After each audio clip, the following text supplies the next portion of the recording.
Hello, hello, good evening. Thank you for the fan. See, at least the pad works immediately. Do we have to start with the small thing? Also, thank you so much for the gifted sub. Let's go. Mel has a working machine and a sub. Isn't that fun? That's cool. That's nice. We are in the middle of absolutely everything. No, that's not true. We have technically 2 places we could go. Continue whatever the fuck these 2 are doing.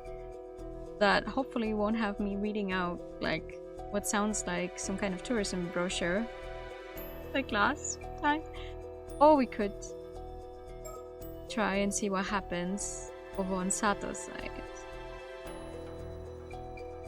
Like, we have to go through all of these at some point anyway. I think I'm gonna try and see if Treasure Hunt Part 1 is gonna be as extreme with like how much they're talking about the area in general.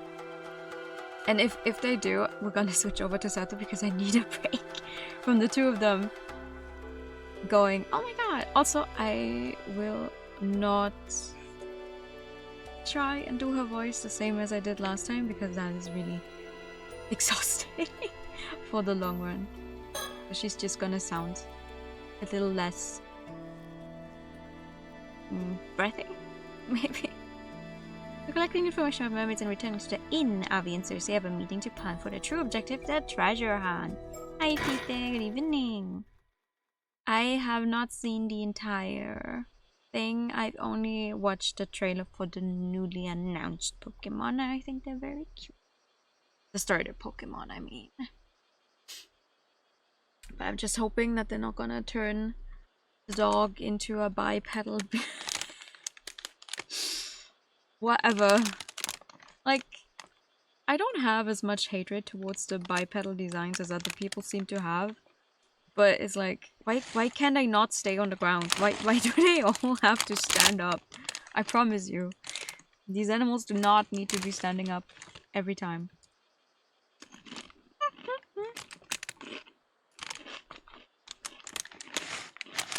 I don't know.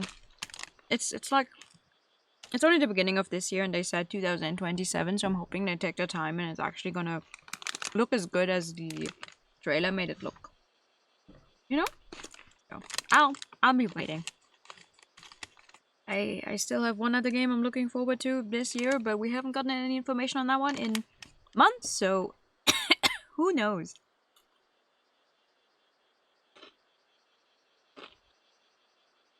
That's fine, Mel. I think I'm just, in general, a more positive person than you. Glider dog or super fluffy round dog? I tell him, maybe. As long as it stays on the ground, I'm just like, yeah, okay. The game I'm looking forward to... Oh my god, sorry. The game I'm looking forward to technically is the new Parasol Layton, but with, like...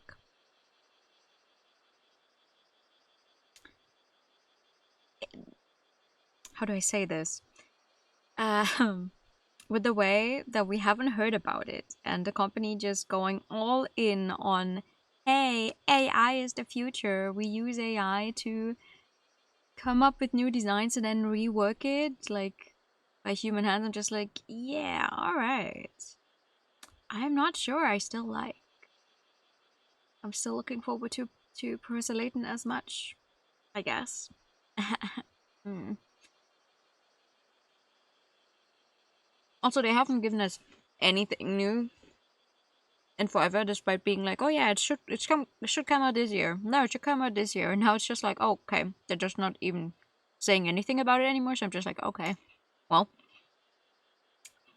whatever that means.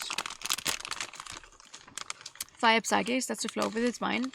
I actually saw someone earlier say like, oh, maybe it's going to be the first Fire Fairy type because it's so fluffy, like swirly type of ice cream hair.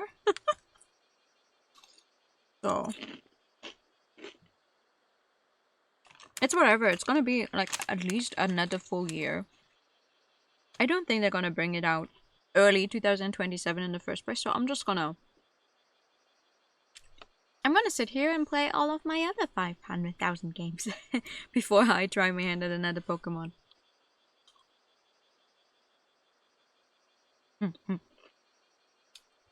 Anyway, I did one thing off stream last time. Because there's an achievement tied to it. Remember how we went stargazing, basically? There's an achievement tied to it if, aside from the stars you need to find during the story, if you find the which one did we originally have to find? The North Star. The one opposite. You don't need to find it, but if you do, you get an achievement for it. So I did that. But that's everything. That's the only thing I did off screen from last time, so we're not actually missing anything. But grass becomes a giant sunflower full. No, please. They're gonna come up with something and people are gonna be upset either way, no matter which direction they're going in, and then there's gonna be people that love it. I actually really like the water starter because it does genuinely look like a little pet shop creature. And somewhere in the depths of boxes, like moving boxes from years ago at my parents' place, I do still have little pet shop creatures. Very cute. They're probably not worth much, like even if I gave them to collectors because they're all out of the boxes, but they're really cute. People are gonna complain no matter what. Yeah. But hey, congratulations on the stream streak. Thank you. Well then, time to discuss our strategy. Now then, I believe it's time we discuss our strategy. Sure. What do you mean by strategy? It should be obvious. We must reflect on all we've learned if we want to move forward. And what have we learned? We've learned many things that I've already forgotten. Oh, wow. Oh, you can go all around. He's turning around like an owl. Look at that. He can go a full 360. That's crazy. Light is passing through the windows. It's hot outside, so I'll leave them closed. True. It was actually really warm. I'm hoping winter's gonna be over. I'm so serious. I'm done. I don't want to wear a winter coat anymore. I'm done. Hi, good evening. My bag. A faithful travel companion of several decades. Some of the notes I've taken, the information in them is not substantive and likely of no use. Oh, congratulations on your streak as well. What the fuck is a towel hanger? It may resemble an L-shaped dividing screen, but I think this is actually a towel rack. Yep, clothes. It's a small clothes rack. I see, so that's what it is. Yes, normally it's used to hang kimonos, but this one is quite small, so I suppose it will work well for towels and other small garments. You're quite knowledgeable. Yes, in case you hadn't noticed the last time where she gave us information like a walking encyclopedia, yeah. As opposed to advertising the island of Kamishima. I'd love to pay a visit to a remote island like that. The name's intriguing too. Ah, Kame means turtle, doesn't it? Yes, we have learned that. Coast of Kamishima. I just can't shake this weird feeling. Huh? Why? Is there something wrong with the island or the poster? Poster, I believe. Do you mind if I take a closer look? Mancha's right, there's a presence here. No way, come on, don't scare me like that. What do you mean a presence? Hello? Remove the... Oh... Okay. Ready? Yes, please proceed. You sure? Because I'll do it. I really will. There's no telling what may happen. It's stalling. Ah! It's another sticker. Mockingbird number 3. You know, the mockingbirds do look cool. I won't lie.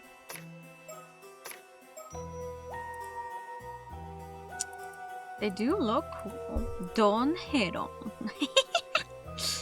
Ultra's balls. Go for. Oh my god. Yay! A sticker. This is the Murakomote. It's a small inn located in Toba. I probably pronounced wrong. It's a laid-back inn that feels more like a private residence than a hotel thanks to the attentive staff. I could barely count all the different fresh fish we were served for dinner last night. I've not felt so full in a while. Oh, Mosquito repellent. Each room is equipped with a mosquito trap. They tend to come in through the windows on hot days. It's a neat contraption. You just have to plug it in and place it and it will kill any nearby new mosquitoes. Traps like these are reliable as well as easy and safer than the combustible type, so they've gotten quite popular. What is a combustible type? Of mosquito repellent, what the hell? A hanging scroll perfectly complements the tatami room. This room may not have a dedicated alcove, but the scroll still really ties the room together. How lovely. She's obsessed. You really like Japan, don't you?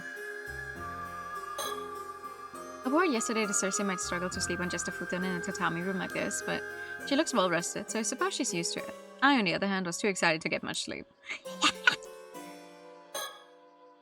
Well, I trust your strategizing is going well. Enzi, there are just a few things I have to check. Like what? Well, maybe the stuff that is quite literally in front of us? The sketch of the mermaid mummy that I found in our family storage. Bringing it along would have been out of the question, so I settled on just bringing a sketch. Oh, that's right.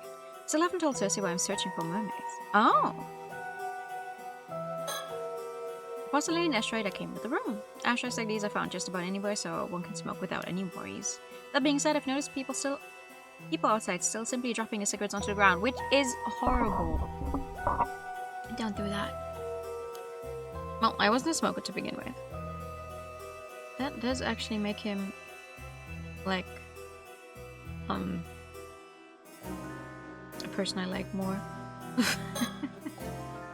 Is this a business card from the guy we met earlier? It is. We managed to glean some surprisingly good information from that exchange. Oh?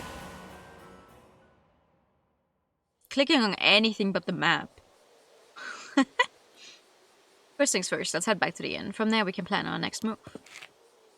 Pardon me, but would the lovely lady and handsome gentleman be willing to spare me a moment? Why, yes, the gentleman does have some time. I suppose that makes me the lady then. I mean, if you'd rather be the handsome gentleman, you can be. Oh, it's you. You've been following us for quite some time. Huh? Yes? For how long? Since the Easter Grand Shrine, I believe. Truly. Maybe you could try to keep me apprised of things like this in the future, Cersei. It appears I wasn't as stealthy as I thought. My apologies for the indiscretion.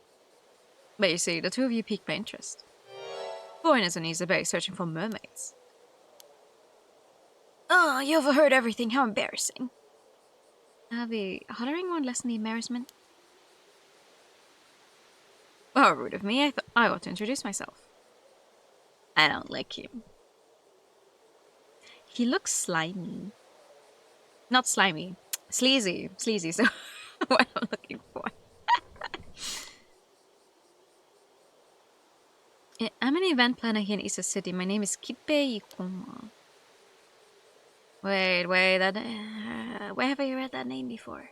This is what I get for not playing the game for a week. A fancy business card and everything? What a charming fellow. Let's see, seller planning, eh? And it says here you're the CEO.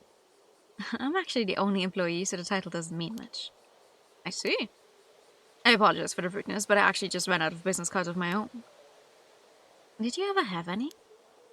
I heard you need to carry business cards in Japan if you want to avoid looking suspicious, but I still forgot to bring any. Well, he tried. But a freewheeling and forgetful man before you goes by the name Arnold Barnum, a fantasy author who's merely passing through. Do you believe me, or am I too suspicious? Without a business card for proof, the verdict is yours alone to make. Maybe he could have brought, like, a book. Like, I would assume if he has published books, maybe there's an author picture, image in the book. So you're an author, Mr. Barnum. Please, call me Avi. This is Cersei. She studied more Japanese history than even the average Japanese citizen. It's a pleasure. If you'd like, I can list the top 100 of Isa's best features at any time. Oh my god. Aren't you a delight? I was ready to take an interest in the two of you. Event Services Co-CEO Kippei Ikuma. Oh, yes. Show me. 20. You look older than 26, brother. I mean, okay, being the only employee in a company, I guess, does take its toll on you, but Jesus. Director of Sala Planning, a venture company primarily focused on planning and producing tourism promotion events in Ise City. An ambitious young man, Kippei is both highly driven and extraordinarily tenacious when it comes to fulfilling his goals. He's currently planning a PR project themed on mermaids as a sightseeing attraction. About 6 years ago, with the support of a wealthy tycoon, Yoshiatsu Yamashina, Kippei moved to Ise from the countryside with nothing but the clothes on his back and an eye to making his fortune. His aggressiveness won him Yamashina's favor, and after several years spent building up experience as his assistant, the tycoon granted Kippei an investment with which he started his current company. Although Yamashina could be said to be particularly strict with him, this is a reflection of the high expectations he has for his future. Kippei is often told that he looks old for his age, but that just means he's not taken lightly when doing business. I can't read that. He sees it as an advantage. Now I feel bad I called him old. But okay. Okay.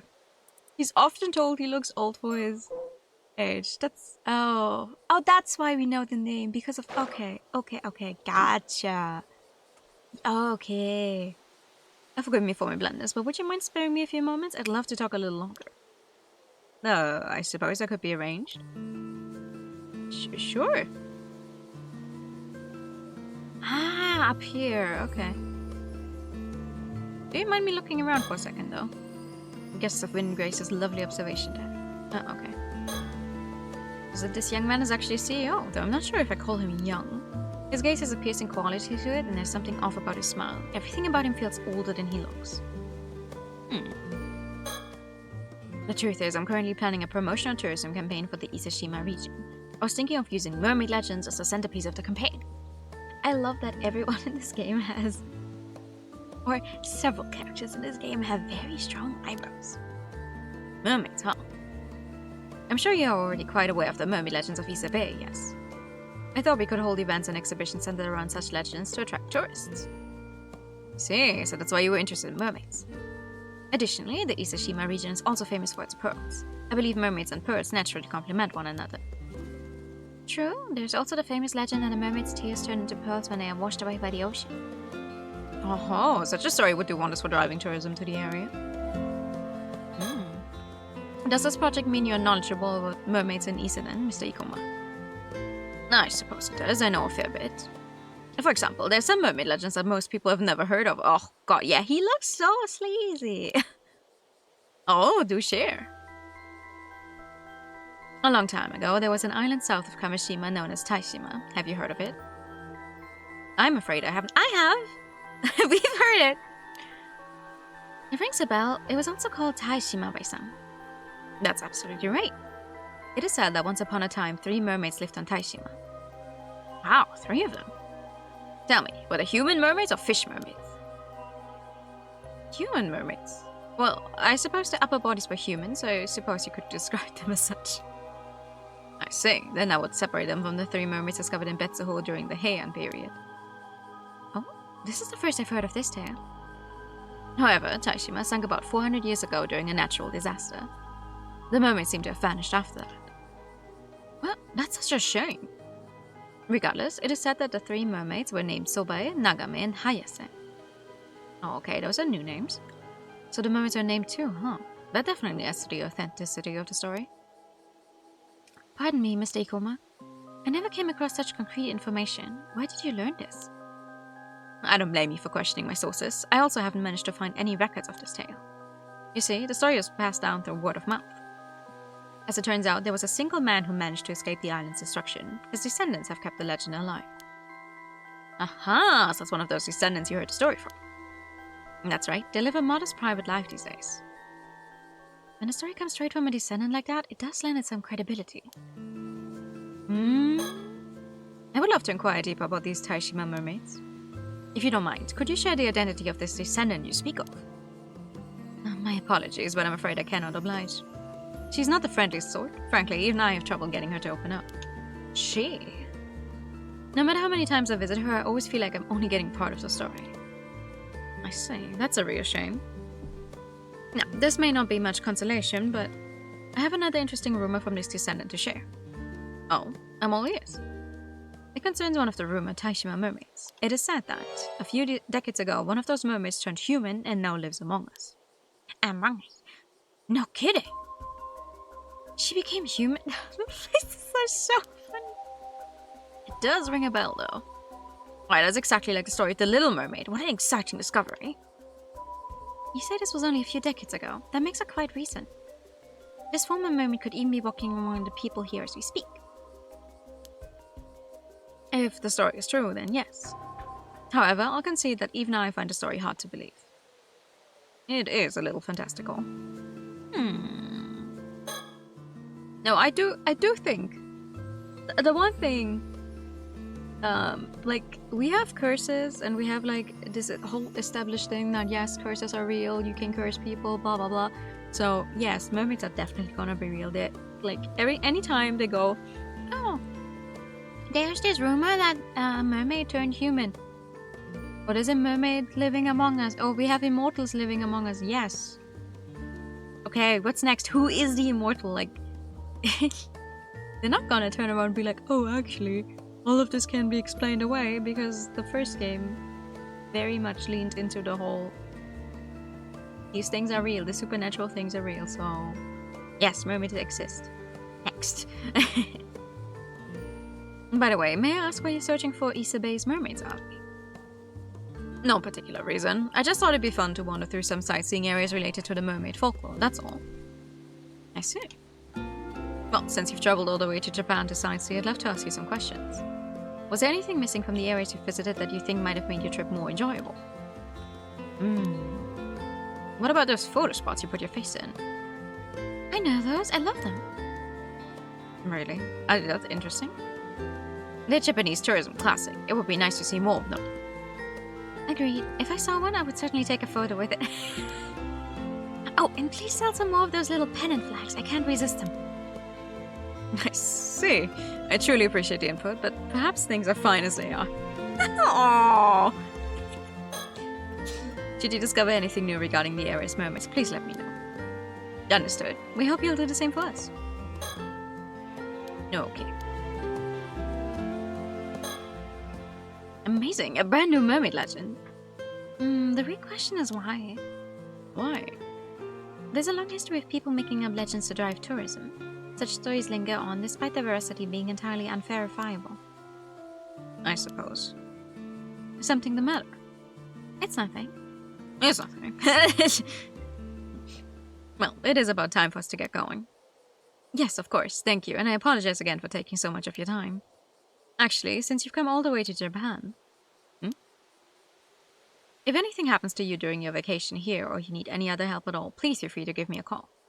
I'm quite familiar with all sorts of businesses in the area. For example, I could put you in touch with someone should you be looking to interview armor divers. Oh, really? That's very kind.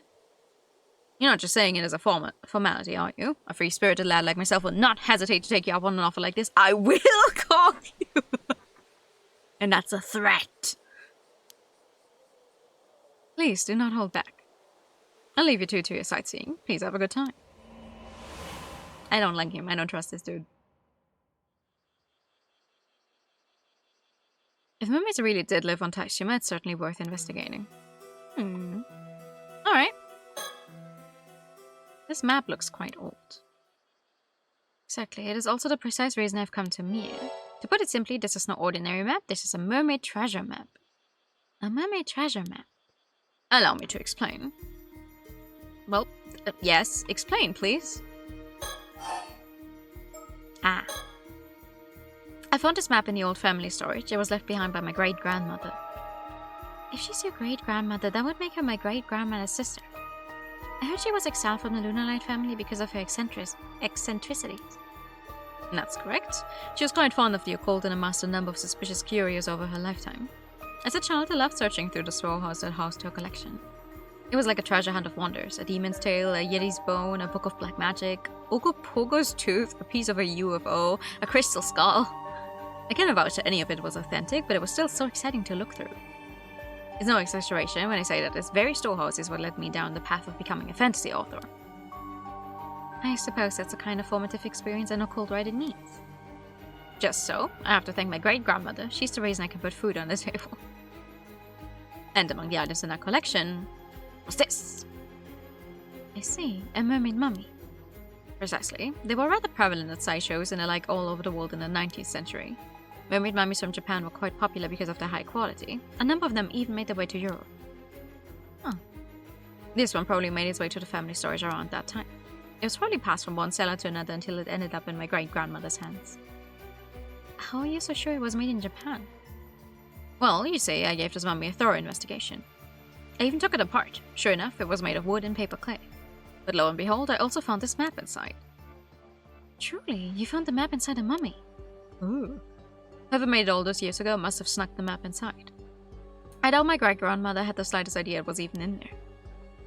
It's an incredible discovery. It is simply tantalizing, is it not? There's not a doubt in my mind that it will lead to a most thrilling discovery. Hell yeah, brother. So then, why did you call this a mermaid treasure map? Well, it was hidden inside a mermaid mummy, so it follows it must be a treasure map of sorts, no? I see. Your enthusiasm has carried you quite a ways from home. I'm impressed. Thank you. I've no doubt that treasure lies somewhere in Issa Bay. What a shame there is no axe to mark the spot. Indeed, and this leads us to our first conundrum. Any ideas how to decipher this map, Cersei? Put me on the spot, why don't you? But it does look like something is written here. Do you know what it says? Oh, that part. I actually did some research on that. Apparently it says search the 95th? Search the 95th. This sure makes it sound like it leads to a secret location of some sort. Yes, and it must be related to mermaids. Aren't you just itching to find it? You know it. I know it. I'm counting you to help me solve the map's riddle. Okay, wait, let me talk about everything else she has first, though. Oh, wait, I just remembered. You said you can douse, no? Can you just douse for the treasure? Then we can skip this whole map and riddle business altogether. I apologize, but that's impossible. Truly? Truly? Well, why? Dowsing is usually used to find waterways, veins of ore, and other such fine things. My dowsing, however, can be used to find people and objects imbued with spiritual power. However, I must be familiar with the spiritual power that I'm looking for. I see. In other words, you wouldn't be able to find a treasure you've never seen or heard of. Yes, the distance from which I can detect the source also depends on how strong the spiritual power is. It's not quite the superpower I thought it was. I say we've had enough of a diversion. Let's get back to investigating your map. Okay, hold on. I have another topic, though. To be frank, I didn't just come here to solve the map's riddle. My real goal is to find an actual mermaid. Oh, yes, I had a feeling that was it. So you already knew. Accessors sure have some keen instincts. What will you do if you find a mermaid? Do you want to become immortal? I suppose. Might as well, considering all the trouble finding one will be. Your reasoning is unexpectedly uninspired. Simple though it may be, I find the idea quite romantic, akin to ascending to a new stage of humanity. Sure, I guess. I take it you disagree with my thinking, Cersei. I fail to see why my opinion should matter here. What you do is your decision to make. Though I'm not certain that an immortal can still be called human. Still, your decision is irrelevant to my duty, so I will not try to interfere. Actually, meeting an immortal would be a rare once-in-a-lifetime chance. Please transcend humanity and let me examine. I'd prefer if you didn't speak of me like a research specimen, but I'll overlook it for now. Though I do wonder if immortality would actually bring you any happiness. When you look at old folk tales, it tends to be less of a blessing and more of a curse. Please, don't say that if I already made up my mind and everything.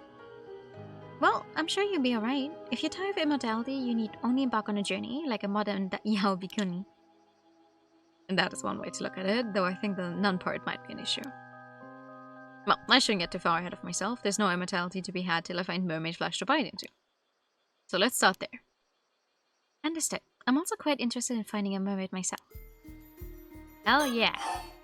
Anything else? Searching just for mermaid meat alone seems like a waste. Agreed. The best way to go about this would be to find a living human mermaid.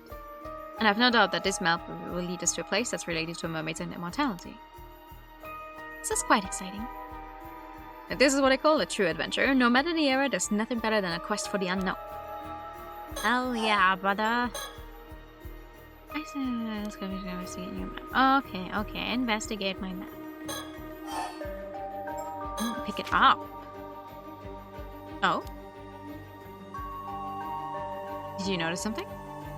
It looks like something's written on the other side. See, I knew I must have missed something. I should carefully hold the edge when I want to look at the other side. Turn it over. Ooh, spots. Take a close look at all the spots on the back of the map. What are those? I dismissed them as a bunch of stains. Do you really think that's all they are? Ah, no, it's not. No, it's not.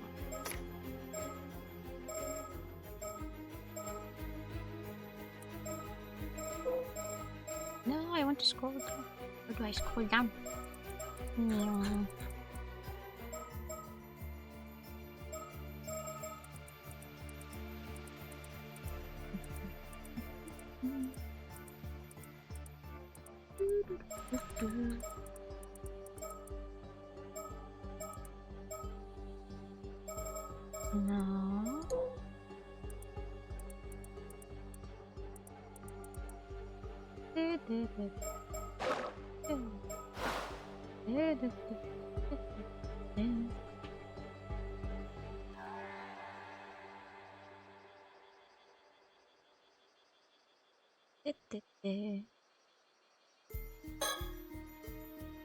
Something about the spots feels familiar. Yeah.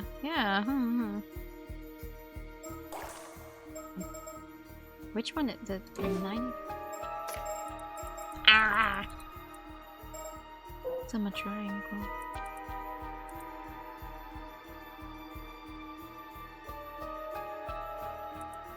This one.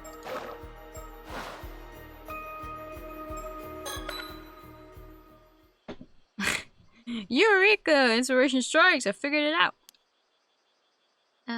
It's a bit hard to see what you mean when looking at the back of the map. Can you point at the front? Ah, you make a fair point. And maybe less inspiration struck there because soon I have to think on this a bit more. Oh, okay. This spot. This spot. The map faces a bay. Judging from its condition, it is quite old. If I were to guess, I would say it's over 100 years old. No, perhaps even more than 200 years old. I wonder how old it really is. But isn't it at this point? Did you? Where's the treasure? This one. I have no doubts left. It is here. Behold. Oh, and what makes you say so? Ah. Wait, so do I write in Hikoboshi? What do I write in? Altair? Whatever you actually spell the fucking star's name. Altair? Error?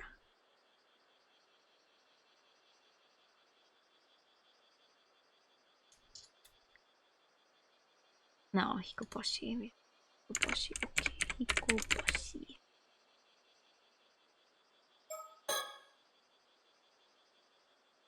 Hehe, allow me to explain. You see the 95th, and the riddle must refer to the 95th tale in the Tales of Ise. And the title of that tale is none other than Hikoboshi.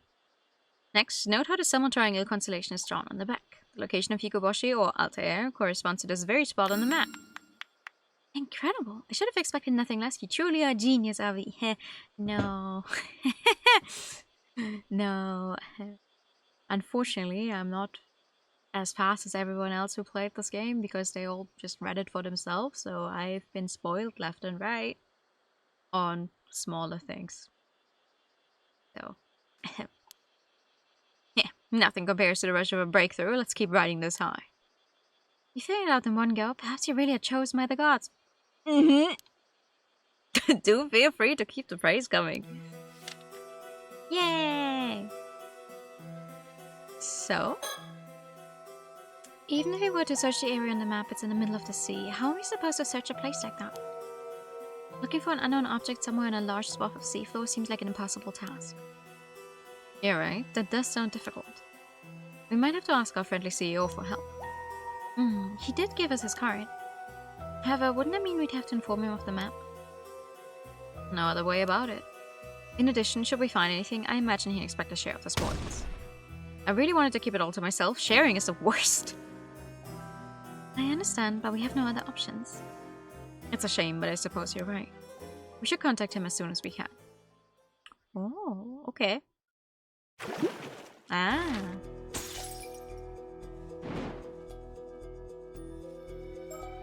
It's so interesting to me that they keep having all of these things happen way before the whole arriving on Kamishima thingy, and this actually pops up, and this one was the one you would have initially available. So interesting to me. Like, you might have started off with this one, but if you followed along up here, you'd just be like, oh, wait, but what is all of this? Well... Okay, treasure hunt part 2. Avians' quest for immortality is in full swing. Having pinpointed a likely location on the mysterious map, they ask Hibikoma to investigate it on their behalf. However... Oh god. The next day, the phone rings. Hello, this is Hikoma. I'm calling about the seafloor investigation. I asked an armor diver to investigate the area because I was keen to get results as soon as possible. However, she has not returned. Oh no. Wait, does that mean we're responsible for one of the armor divers possibly dying? Which is why we had it out there ourselves to assess the situation. Oh god. Nothing else to do after all. So he has an armor diver to investigate the seafloor in the area. I guess in a place like this it would be faster to hire an armor than a regular diver. Even in this age, you can still get some armors to do contracted dives, huh? It appears she was contracted to investigate for about an hour, at which point she was to return, even if empty-handed. I suppose the intent was just for her to survey the area to start with. However, several hours passed with no word from the diver. I can see why Yukuma is worried. To start by checking out the location, we can request a police search after if need be. Uh-oh. I don't trust the sea out here. Seriously, do you have a bad feeling about this? I do. I do, ever since we first heard about this. I see. There's a strong negative spirit energy in the air that has only intensified as we approach the spot. Something happened there. The diver didn't make it back. Is it safe for us to go? I have a talisman that repels evil. It should be fine. Oh, if you say so. Worst comes to worst, we'll reunite in the afterlife. Should it be worst comes to worst? I hate it! What do you mean? Understood. Leave it to me. No, boy. There's something there. Ooh! That must be the armor diver's boat. There doesn't appear to be anyone around. How unsettling. You're right. There's something terrible here. Uh-huh. Is it really that bad? It is. I can tell even from this distance it's coming from the bucket. It's saturated with sinister spiritual energy. There's some really powerful curse inside. Some real powerful curse inside. Inside the bucket? Does that mean the armor diver found something on the seafloor and brought it up to the surface? And perhaps succumbed to the curse while trying to get it out? That is definitely, that is the same thing that was on the map. Though, that's the same sign? Yes, unfortunately. As I cannot say for certain what misfortune this curse may call forth, I need you to remain cautious. Symbol, thank you. The only thing that my mind conjured up was like logo, and this is not, I mean, it might be, but I don't. Symbol, yes, thank you. Can you dispel curses, Sissy?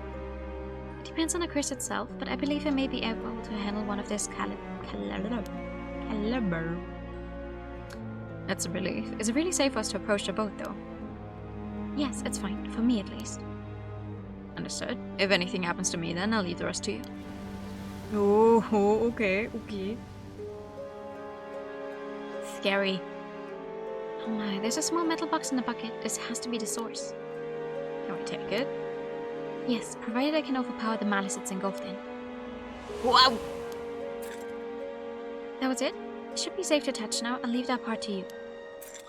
No problem. Hey! It's pretty heavy. What do you think this box is exactly? It appears to be quite old. It likely dates back to the same time period as your map. Take a look at the symbol on top of the box. Do you recognize it from anywhere? Yes, I saw it on the map. Ooh, this is that strange symbol we saw on the map. It's just fair to say that the map was leading us toward this exact box. That only makes its identity all the more intriguing. Ooh, there's some strange lines on the side. Perhaps it's some sort of pattern. It appears to open from the top, but it's not budging at all. It would take quite a lot of strength to force it open. I believe this box has been sealed with powerful spiritual energy. It was probably sealed by a skilled sorcerer a long time ago. Doubt it will open by any normal means. I can feel something shifting whenever I turn it. There must be some kind of mechanism inside. Then I suppose you want to align the box with the spiritual energy of this place. In English, please? It is likely that the mechanism for unlocking the box is activated by orientating the box in the right directions in the right order. I see, so I have to figure out where to point it. Leave it to me. Oh, okay. Okay. Take out box. Now then, how to open this metal box. I should investigate the box and rotate it so I can get a good look at all four sides. Okay, how do I rotate?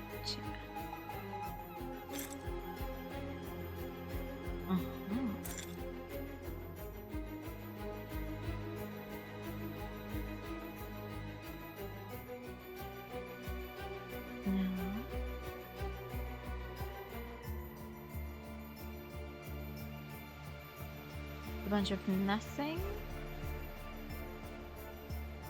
It looks to me like it should be aligning with the island. Island plural?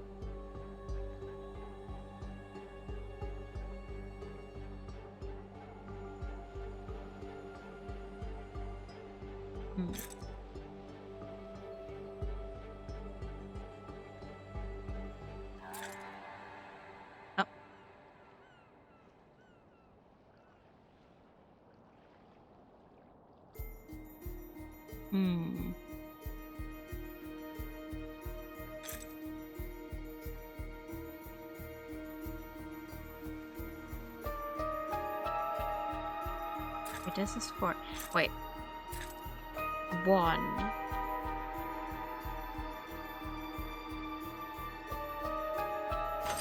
Ah! Felt something move inside the box. I must be on the right track. Nice, keep at it. Okay, this was 1. So, 2. Where's 2?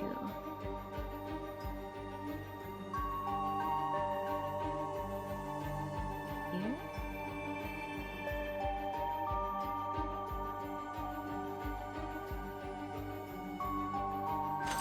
Ah! Alright, I'm on 5. That's 2. Okay. 3.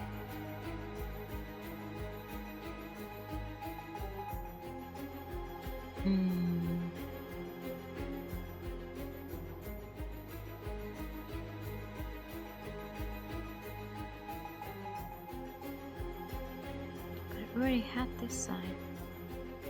Not gonna be the same side again.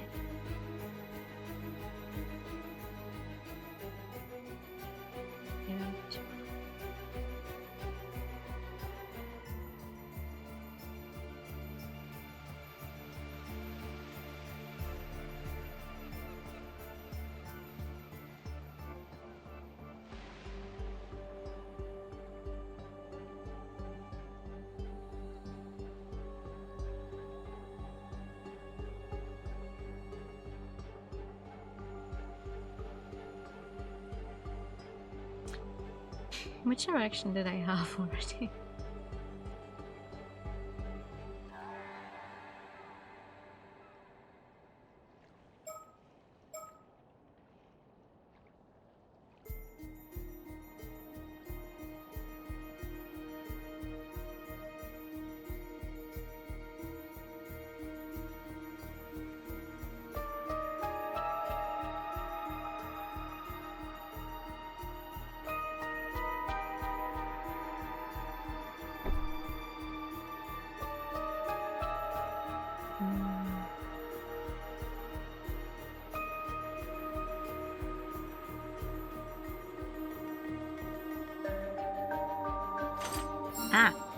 I found it. Good job, just one left. Okay. Oh, where's number 4 then? Nothing. Cool, okay. How am I gonna... Nothing. Nothing?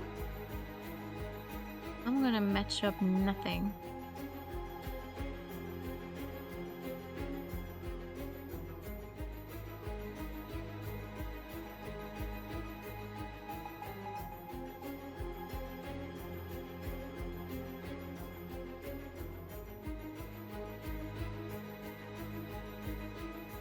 I do like the water animation though.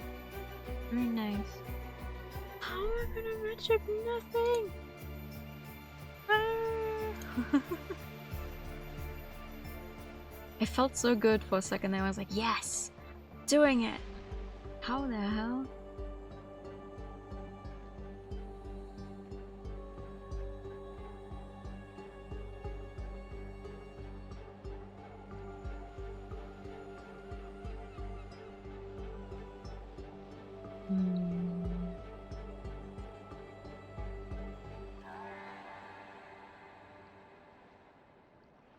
It should be... Can't be too far. Where did I get the...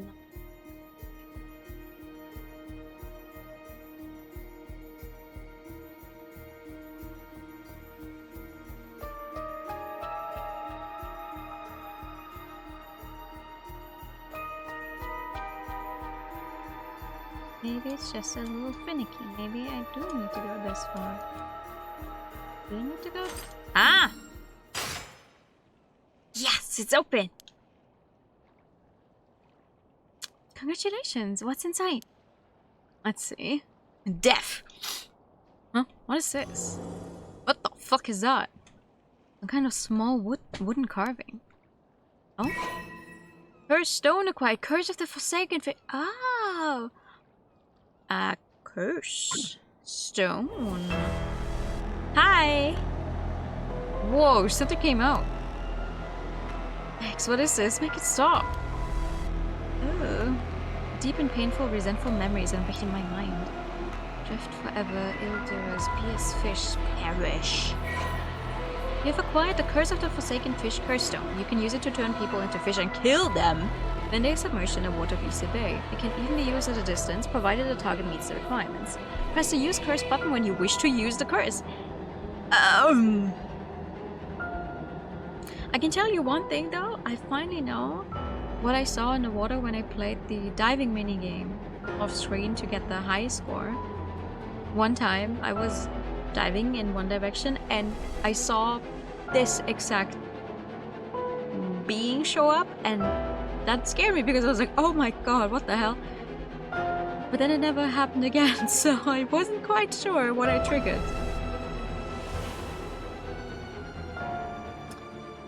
Good to know. Thank you for your cursed stone. Curse of Forsaken Fish. A curse born from the final moments of Hayase, a mermaid brutally tortured to death by humans on Taishima around 400 years ago. Oh no.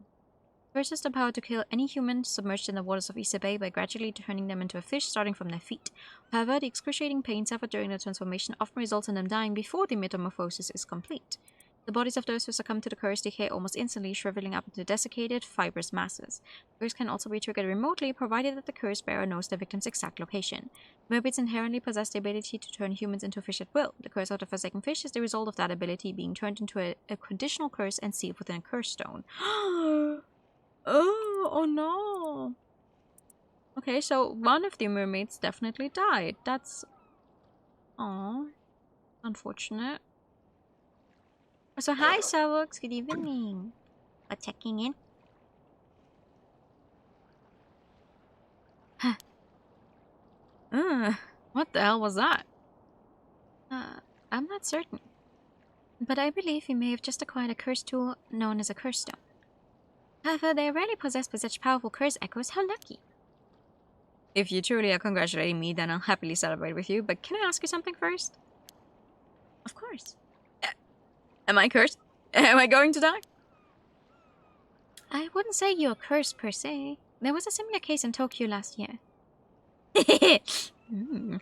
Hold on for a minute. I cannot think straight. This is far too overwhelming. An incredible amount of information flooded my mind just now. I need a moment to settle before I can take in anything else. You must mean the resentful memory held by the curse. It's a phenomenon wherein the events leading up to the curse forming are passed onto the curse bearer so that its gradual spread. Oh, and curse bearer refers to someone who is haunted by a curse echo and thus able to use the curse. Stop! I already told you I can't take any new information. You're doing this on purpose, aren't you? Curse echoes are the visual manifestation of curses. These manifestations are fundamentally related to the origin of the curse, but they do not always take the same shape, sometimes appearing in a more abstract or disfigured form instead. Unlike spirits, they are manifested illusions and as such have no consciousness of their own. A person afflicted by a curse that has a curse echo is called a curse bearer. Even among curses, a curse that contains a curse echo should be considered very powerful in and of itself. Ordinarily, those with no spirit sense would not be able to perceive a curse echo, but such individuals who become curse bearers by coming into possession of a curse stone or some other means can see other curse echoes. That's a horrible sentence. Like, I get what they mean, but that's a horrible sentence. Curse stones, a type of curse tool that allows even people without any spirit sense to wield curses. As long as the tool meets the above criteria, items of any shape or size may be referred to as curse stones. Many curse stones have conditions that must be fulfilled to use them, often based on the spiritual power and characteristics of the curse itself. If a curse stone has lower spiritual power, it may only be possible to use it under specific circumstances, such as when under the influence of the Feast of Shadows, a spell that heightens the potency of certain types of spiritual energy. I think I just learned why Taishima sunk 400 years ago. Let me sort out all of that first. Really? Tell me. Yeah, give me a minute. Oh boy. I also want to know. Are you not going to show me?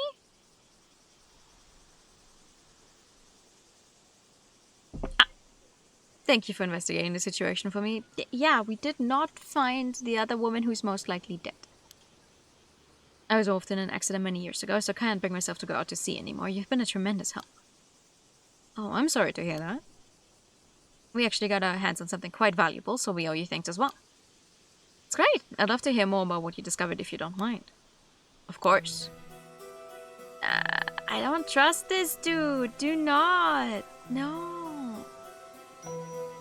Is there anything hidden here? No, just him. Why are we standing in the middle of the street?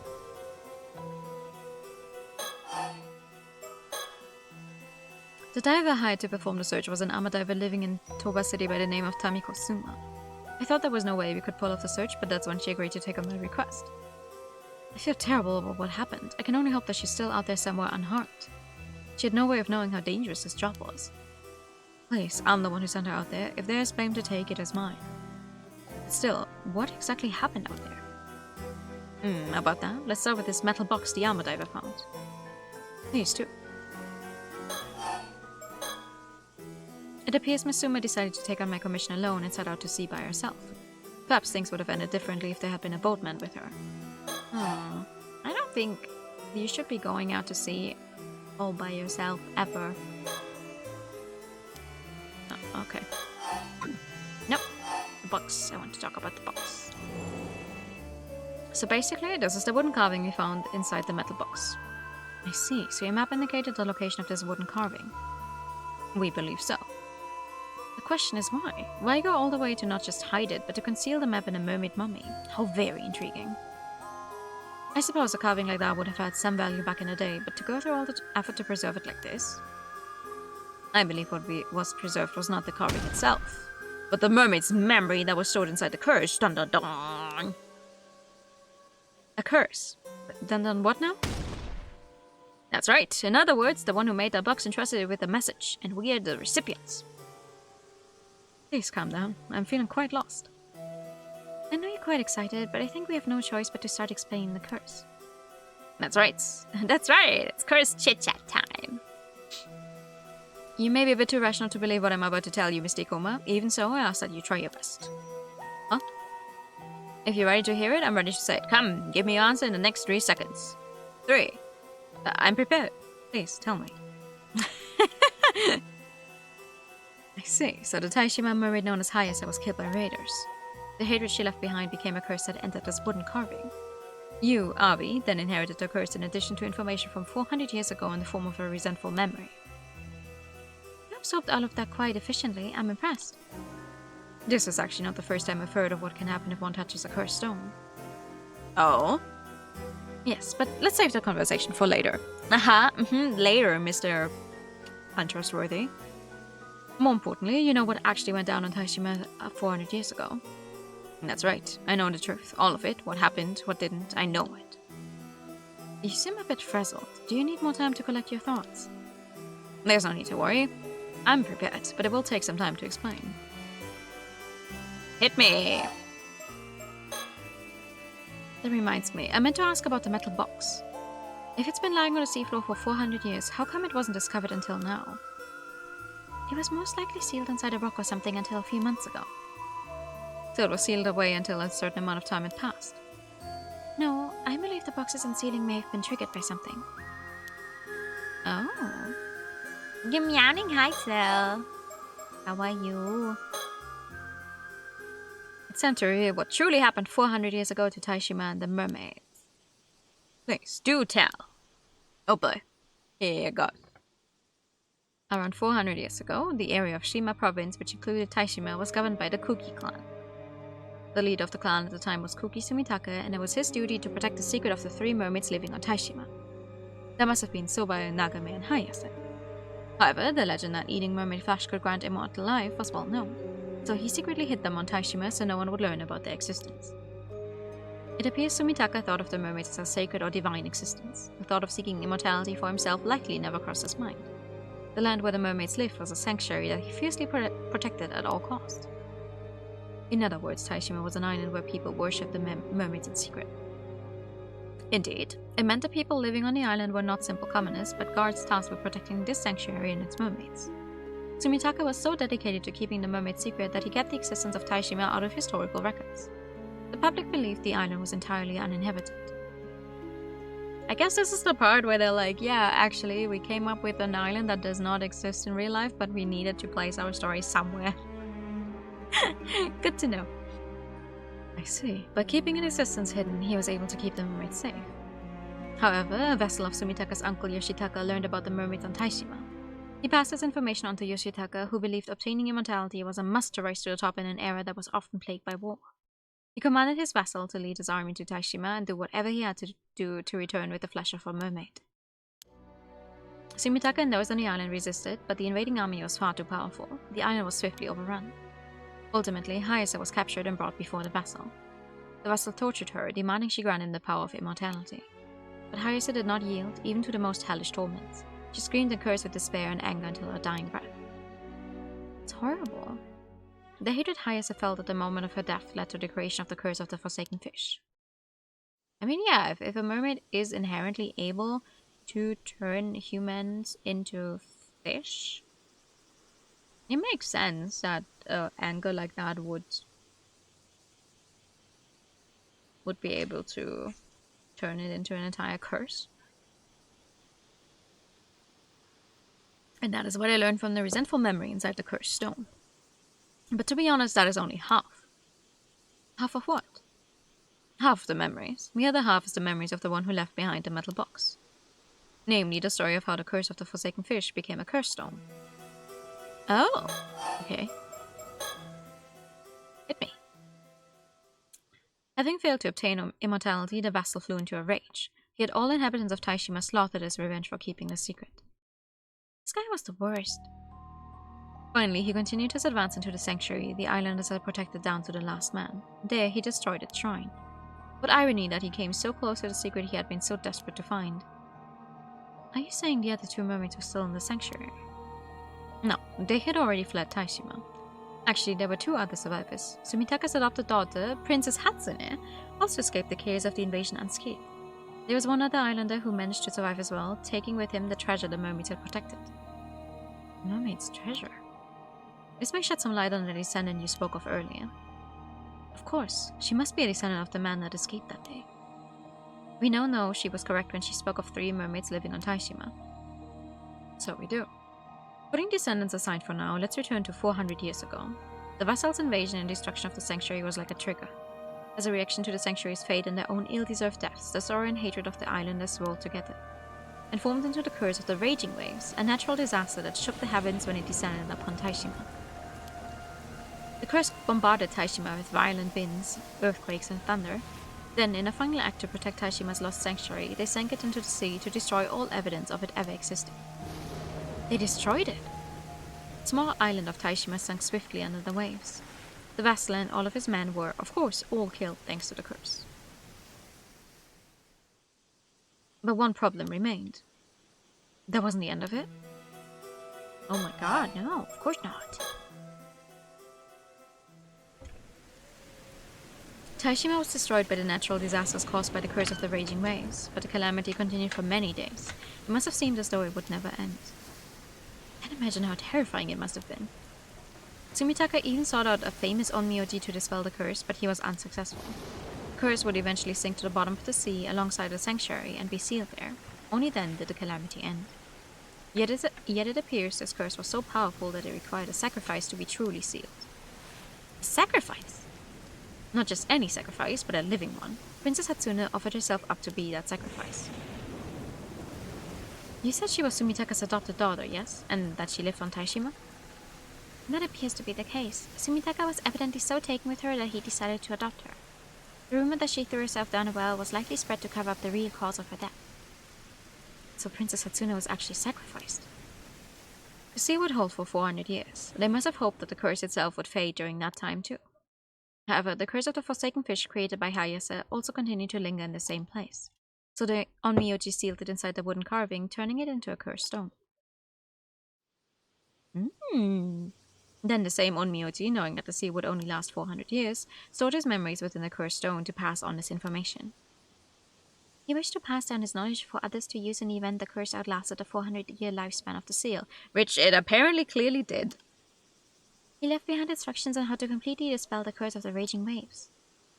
Indeed, I've compiled it all in my files. Oh, yay! Curse of raging waves. A curse that causes an outbreak of turbulent waves and violent storms in the seas around Kamishima. It is said that the curse was born from the resentment of the former residents of Taishima, an island once located to the south of Kamishima, after someone brought about its destruction. Excuse me. Some believe that several of the disasters that have struck Kamishima in the past were actually caused by this curse in some manner, including the Kamishima South Sea disaster that occurred 5 years ago. The person accused of bringing the curse to Kamishima was called the Raging Waves Curse Bear and was shunned by the island's inhabitants. Yes, we've known this. In truth, the curse has been perpetually active ever since its inception. The sacrifice offered 400 years ago merely served to seal the source of the calamity during this time. It is believed that Madame Mikuchi attempted to lift the curse once and for all, only for a failure to give rise to the disaster 5 years ago. In the event that the curse did not fade during the 400 years it was sealed, the onmyoji originally responsible for sealing the curse left behind a plan to dispel it. It was his belief that the curse's power would have weakened enough by that point that performing the following steps would be enough to lift the curse completely. First, thou must unbind my seal, risen from the depths with the iron box. Second, thou must offer the still-tied mirror bequeathed by the sacrifice to the sanctuary. Third, let those who share blood with the lost souls of Taishima be the ones to offer appeasement. Oh. So we need the descendant. Oh, that's gonna be easy. Oh, so that's what happened. And that wraps it up. I got all that info beamed into my brain in a flash, and yet I still managed to present it as an enticing narrative, eh? How amazing was that? Yeah, utterly astounding. Wow, incredible. Around 400 years ago, during the Sengoku period, Oda Nobunaga was assassinated at the Honnoji Temple. Kuki Yoshitaka, commander of the Kuki Navy, had steadily been gaining influence within the clan, but he now found himself at a crossroads in an era still wrecked by the turmoil of war. It was then that a vassal of the Kuki clan, Komatsu Sadamune, approached him with some intriguing information. According to Sadamune, 3 mermaids were said to be living on Taishima under the protection of some of the island's residents, even though the island was originally thought to be uninhabited. Hi, good evening! It was widely known through folklore that eating the flesh of a mermaid granted one immortality and eternal youth. Sadamune urged Yoshitaka to take advantage of this, suggesting that if he possessed such power, an invincible army would be his to command. Seeing this as the opportunity he had been waiting for, Yoshitaka ordered Sadamune to capture the mermaids and bring them back to him. However, Kuki Sumitaka, Yoshitaka's nephew and head of the clan of the time, strongly opposed his approaching Taishima. It was in fact Sumitaka who had secretly been protecting the mermaids on Taishima. Believing the mermaids to be messengers of the gods and the island as sacred sanctuary, he had worked to keep them isolated from outside influence. His adopted daughter, Princess Hatsune, was also living in hiding on Taishima at the time for other reasons, which further strengthened his opposition to Yoshitaka's plan. However, it was not long before Komatsu Sadamune learned of this. He reported to Yoshitaka that Sumitaka was not only planning to keep the mermaids for himself, but was also secretly moving to build an army of his own. Oh, fuck that Sadamune guy. How easily those historical tidbits come to J... Really, I don't think. Maybe to some extent, yeah. To some extent. Hatsune Miku? No, not Hatsune Miku. Also, congrats on it. 10 stream streak. Oh, yeah. I am losing my mind, by the way. Or more like I'm losing my tongue. I have a feeling I'm not saying a single word properly when reading out loud, but I'm trying very hard. Sometimes when I listen back to my own streams, I'm like, what the fuck was I even saying?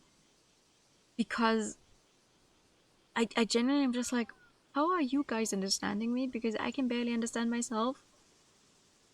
And it's even worse when I'm reading something, but we keep moving. We keep moving. Infuriated by what he perceived as an act of rebellion, Yoshitaka gave the order for Sadamune to prepare a military invasion of Taishima. Upon receiving the order, Komatsu Sadamune immediately set sail for Taishima at the head of a large army. Caught off guard by the unexpected attack, Sumitaka scrambled to send out his own forces in an attempt to resist, but was unable to prevent the enemy from landing. In a blink of an eye, the once peaceful and beautiful landscape of Taishima was transformed into a nightmare. The islanders, guardians of the sacred land, desperately fought back, but they stood no chance against seasoned soldiers hardened by years of battle on the front lines, and one after another they fell before the invaders. Sadamune ordered that even women and children be cut down without mercy, and soon the waters around Taishima ran red with blood. Sadamune's forces swept across the land, searching every inch for signs of the mermaids as they pressed their assault. Finally, they discovered a mermaid in hiding by the name of Hayase and captured her. Sadamune demanded that she make his troops immortal, but the mermaid staunchly refused. Even as Sadamune turned to torture, inflicting unspeakable pain with every refusal.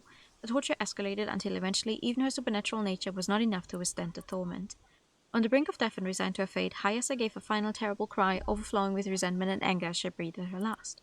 Sadamune ordered his men to take the flesh from her body, but as they moved to do so, a strange phenomenon began to occur. All the soldiers who approached her body began to transform into fish, their bodies decaying rapidly as the transformation took hold. Hayase had cast a curse upon them with her dying breath. With the one mermaid Sadamune had captured dead and his forces decimated, he began a mad search of the island in pursuit of the remaining 2 mermaids. Eventually, he found a deep cave in the interior of the island that extended far beneath the earth, reaching down to the sea floor.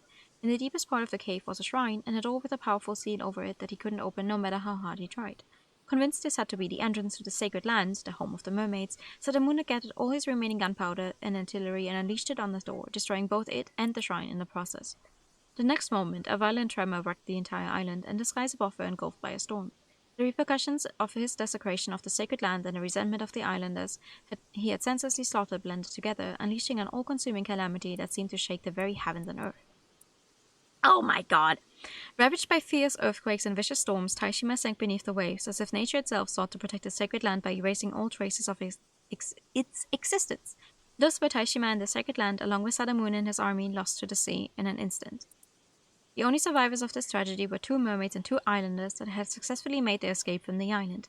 Hayase had, in fact, stayed behind as bait to allow the others to escape. The 2 surviving islanders were Princess Hatsune and a man named Somekawa, who had been assigned the duty of protecting a relic important to the mermaids. However, the tale did not end with the sinking of Taishima. Tsumitaka eventually made it to the seas near the island, but a fierce anger and resentment darkened the waters around it, and a curse born from these dark emotions, the curse of the raging waves, had given rise to a storm that continued to rage even several days after the incident. Furthermore, the curse born from Hayase's final moments, the curse of the Forsaken Fish, also continued to exert its influence on the area, causing anyone who entered the storm's domain to transform into a fish. The situation had grown beyond anyone's ability to control. Tsumitaka, looking for a solution, turned to Tsushimikado Harukage, a renowned onmyoji and a friend of Princess Hatsune. After conducting an investigation, Harukage concluded that the source of the curse was the sacred land, now sunk beneath the waves. Although the curse was too powerful to dispel, it would be possible to seal the sacred land by offering up a sacrifice, thereby suppressing its calamitous effects. The seal would last for 400 years, by which time he anticipated that the curse of the raging waves would dissipate. Hearing this, Princess Hatsune volunteered to sacrifice herself in the hopes that it would bring peace to the souls of the islanders who had looked after her during her time on Taishima. With the noble sacrifice, the storm at last died down, and peace was restored to the seas around the island. A bronze mirror in Princess Hatsune's possession at the time was imbued with power to serve as a talisman to calm raging waves, and was passed from person to person over the years, eventually making its way to Kamishima. Shimikado Harukage was also able to seal the curse of the Forsaken Fish in the wooden accessory that Princess Hatsune had been wearing, turning it into a cursed stone.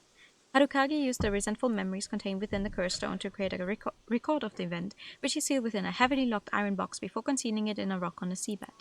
In the event, the curse of the raging waves had not abated even after 400 years, he made it so that the seal on the rock would be lifted at the same time as the seal on the sacred land, so that the record of what had happened and the method of undoing the curse would make its way to future generations. I understand now why people who read audiobooks actually do it more slowly. Jesus Christ. Meanwhile, to protect the sacred land and the mermaids, Tsumitaka ensured all records of Taishima were erased, so no mention of the island or the disaster that had befallen it would make its way into historical accounts. He also concocted a tale in which Princess Hatsune had thrown herself down a well in defiance of a political marriage in order to conceal her sacrifice. Afterwards, Kuki Yoshitaka, infuriated not only by his failure to obtain immortality, but also by the loss of his primary military force, murdered Tsumitaka, who opposed him to the very end, and seized control of the Kuki clan in both name and nature. He had his vassals search the area around Taishima countless times after that, but it is said that they found neither the mermaids nor any trace of their existence. Okay. Crazy. Oh. Okay. And the people just hear a person going, bleh. Yeah, me. Bleh.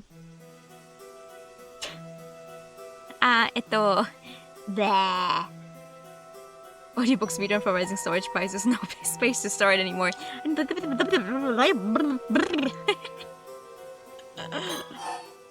Help me. I mean, now we actually have a bunch of info about Taishima that we didn't have so far. That's nice. I compared all the details of the story in these files, so feel free to go over it at your own pace. Oh, thank you. I just did. After Mizuma found the metal box, you mean to tell me she died? She's died? It is likely. If you consider that the curse of the Forsaken Fish had completely saturated the metal box, it is likely already too late for her. Horrible. Since she likely turned into a fish and died soon after, there's a high chance her transformed body will wash up on shore soon.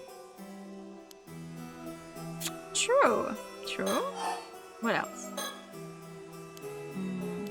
Okay. Thinking?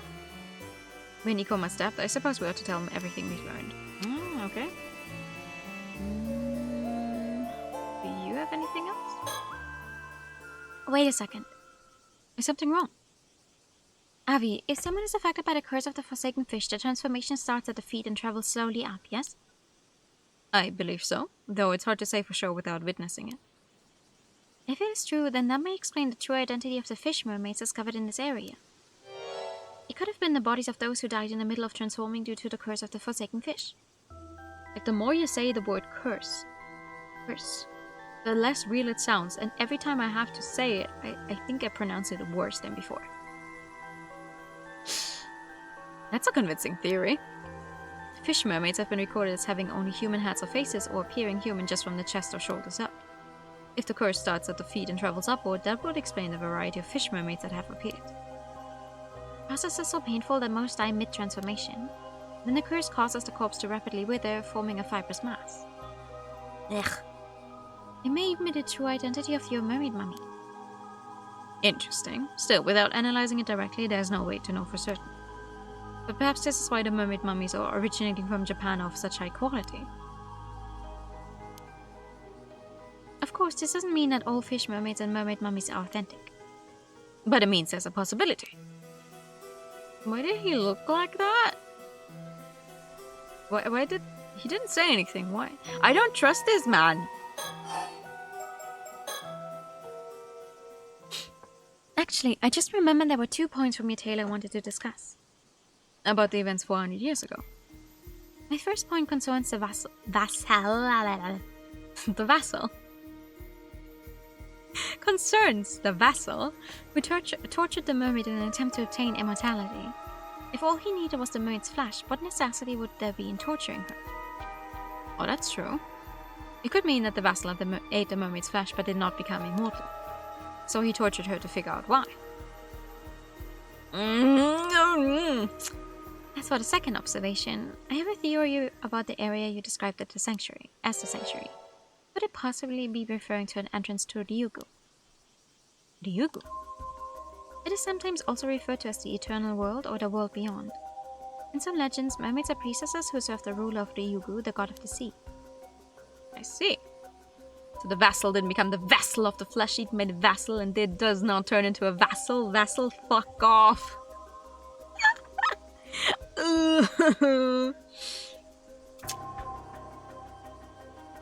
The flesh. What are my subtitles, brother? Vassal.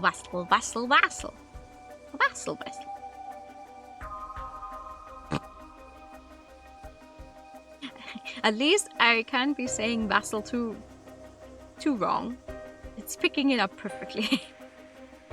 If the sanctuary was actually an entrance to Ryugu, then that could mean that the mermaids were not living on Taishima, but merely traveling there from Ryugu. Yes, I believe that to be the case. It would also explain why the destruction of this sanctuary would inspire the fury of the god of the sea. To be honest, it's difficult to believe that the grudges of the inhabitants of Taishima would be enough to explain what happened. How could they possibly engender a curse powerful enough to sink an island and linger for more than 400 years? However, it's quite easy to believe that a curse from Ryugu could maintain such power. That also explains the necessity of a living sacrifice. Of course, one would be required to seal an entrance to Ryugu. But if the entrance to Ryugu was sealed, what became of the 2 mermaids that fled Taishima? I doubt Soba and Nagame managed to return to Ryugu. I believe they've been living here in the human world for the past 400 years, waiting for the seal to be lifted. They had just hid somewhere away from human eyes. If that is true, then they've been successfully hiding for over 400 years. Of course, if they were to hide themselves at the bottom of the sea, it would be practically impossible to find them. It is also possible they've been wandering the globe rather than lingering in one place. That could explain all the mermaid sightings around the world. They could all be the same too. Cause to inspire. That's a crazy word. I like the way these 2 talk and the way it's written. There's definitely words in there where I'm like, I mean, I can think, I can put together what they mean, but I haven't really seen them before. It's nice. I do like coming across words I've not seen before in my life. Fun. Popular book may engender great praise for a use case. Ah, thank you. All this discussion on hiding made me realize something. What is it? Do you recall the story Misty Koma told us yesterday of the mermaid who became human? Are you suggesting she decided to join human society because she could not return to Ryugu? It's a possibility we should consider. But that occurred only a few decades ago. Why would she decide to become human just before the sea was released? Perhaps our circumstances changed. We can only speculate on the motivations of someone who has lived for centuries. Joke's on you, the mermaid ate the human to become mortal. How's it feel now, buddy? Huh? No, I mean, my bet is on the mom. My bet is on the mom being one of the mermaids. I mean, maybe they're gonna make it like an actual tragic love story or something where she genuinely just... We don't know what the father looks like, but maybe she genuinely fell in love with the father or something? Self-confirmed that 2 streams ago? I mean... Possibilities high, but, you know... I wouldn't say we've confirmed it. But I'm interested in seeing where it's gonna go. Like high key, but that would only explain one of the mermaids, so we still have one other mermaid left. So even if it's like, okay, the mom is one of the mermaids, where's the other one? And how did they manage to get away? It is possible she did not feel compelled but decided to become human out of her own desire. Could she have met someone she wanted to live a mortal life with, like in The Little Mermaid? That is certainly possible, and quite romantic too. I have to write this down. It could make a solid novel. Oh, I've just realized something. What is it? You heard about this mermaid from the descendant of the Taishima survivor, yes? That's correct. I feel it's only right that they are informed of the things we learned. We'd love to talk to her. We're quite curious about this mermaid treasure too. It must have been passed down to them through the generations. I understand. I'll probably drop by your place later anyway, since I also have to handle the matter with Mrs. Suma. I'll discuss it with her then. Thanks, that'd be great. That said, in return, I have a favor to ask of you. Another! Go ahead, we will do whatever we can. You said that seal over the entrance to the Yuga has been lifted, is that correct? Yes, it has most likely been gone for several months now. Oh, really? A horrible curse has been swirling around the area where Taishima used to be. It's possible the curse is the curse of the raging waves, and it surged up from the Yuga once more now that the seal has been lifted. The fact that we were able to open the metal box is proof enough that the seal has faded. That would mean the entrance to the Yuga is now open. Yeah. Oh, that's crazy, though.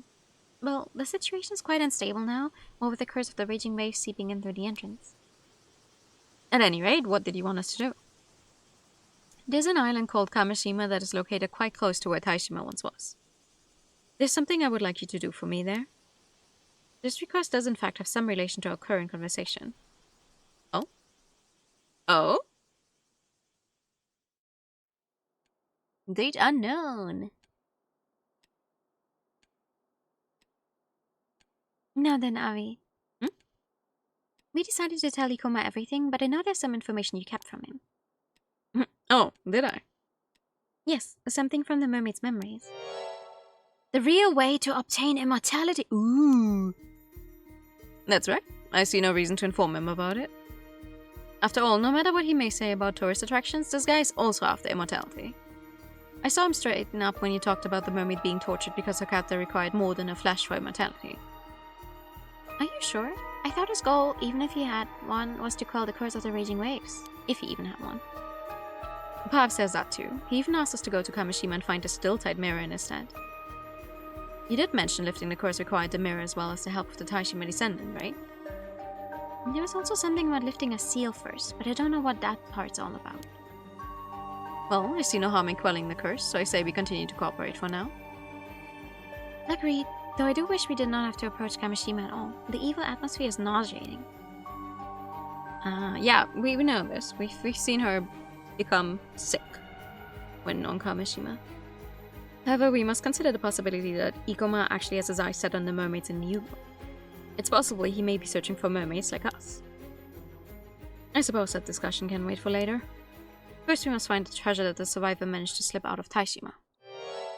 You mean the treasure required in addition to mermaid flesh when attempting to gain immortality? Yes, it's a treasure known as a tamatebako. Mermaid flesh has to be put inside and purified by it to have any effect. So, provided one has both the flesh of a human mermaid and a tamatebako, that I probably pronounced wrong, then immortality is indeed attainable. Boom!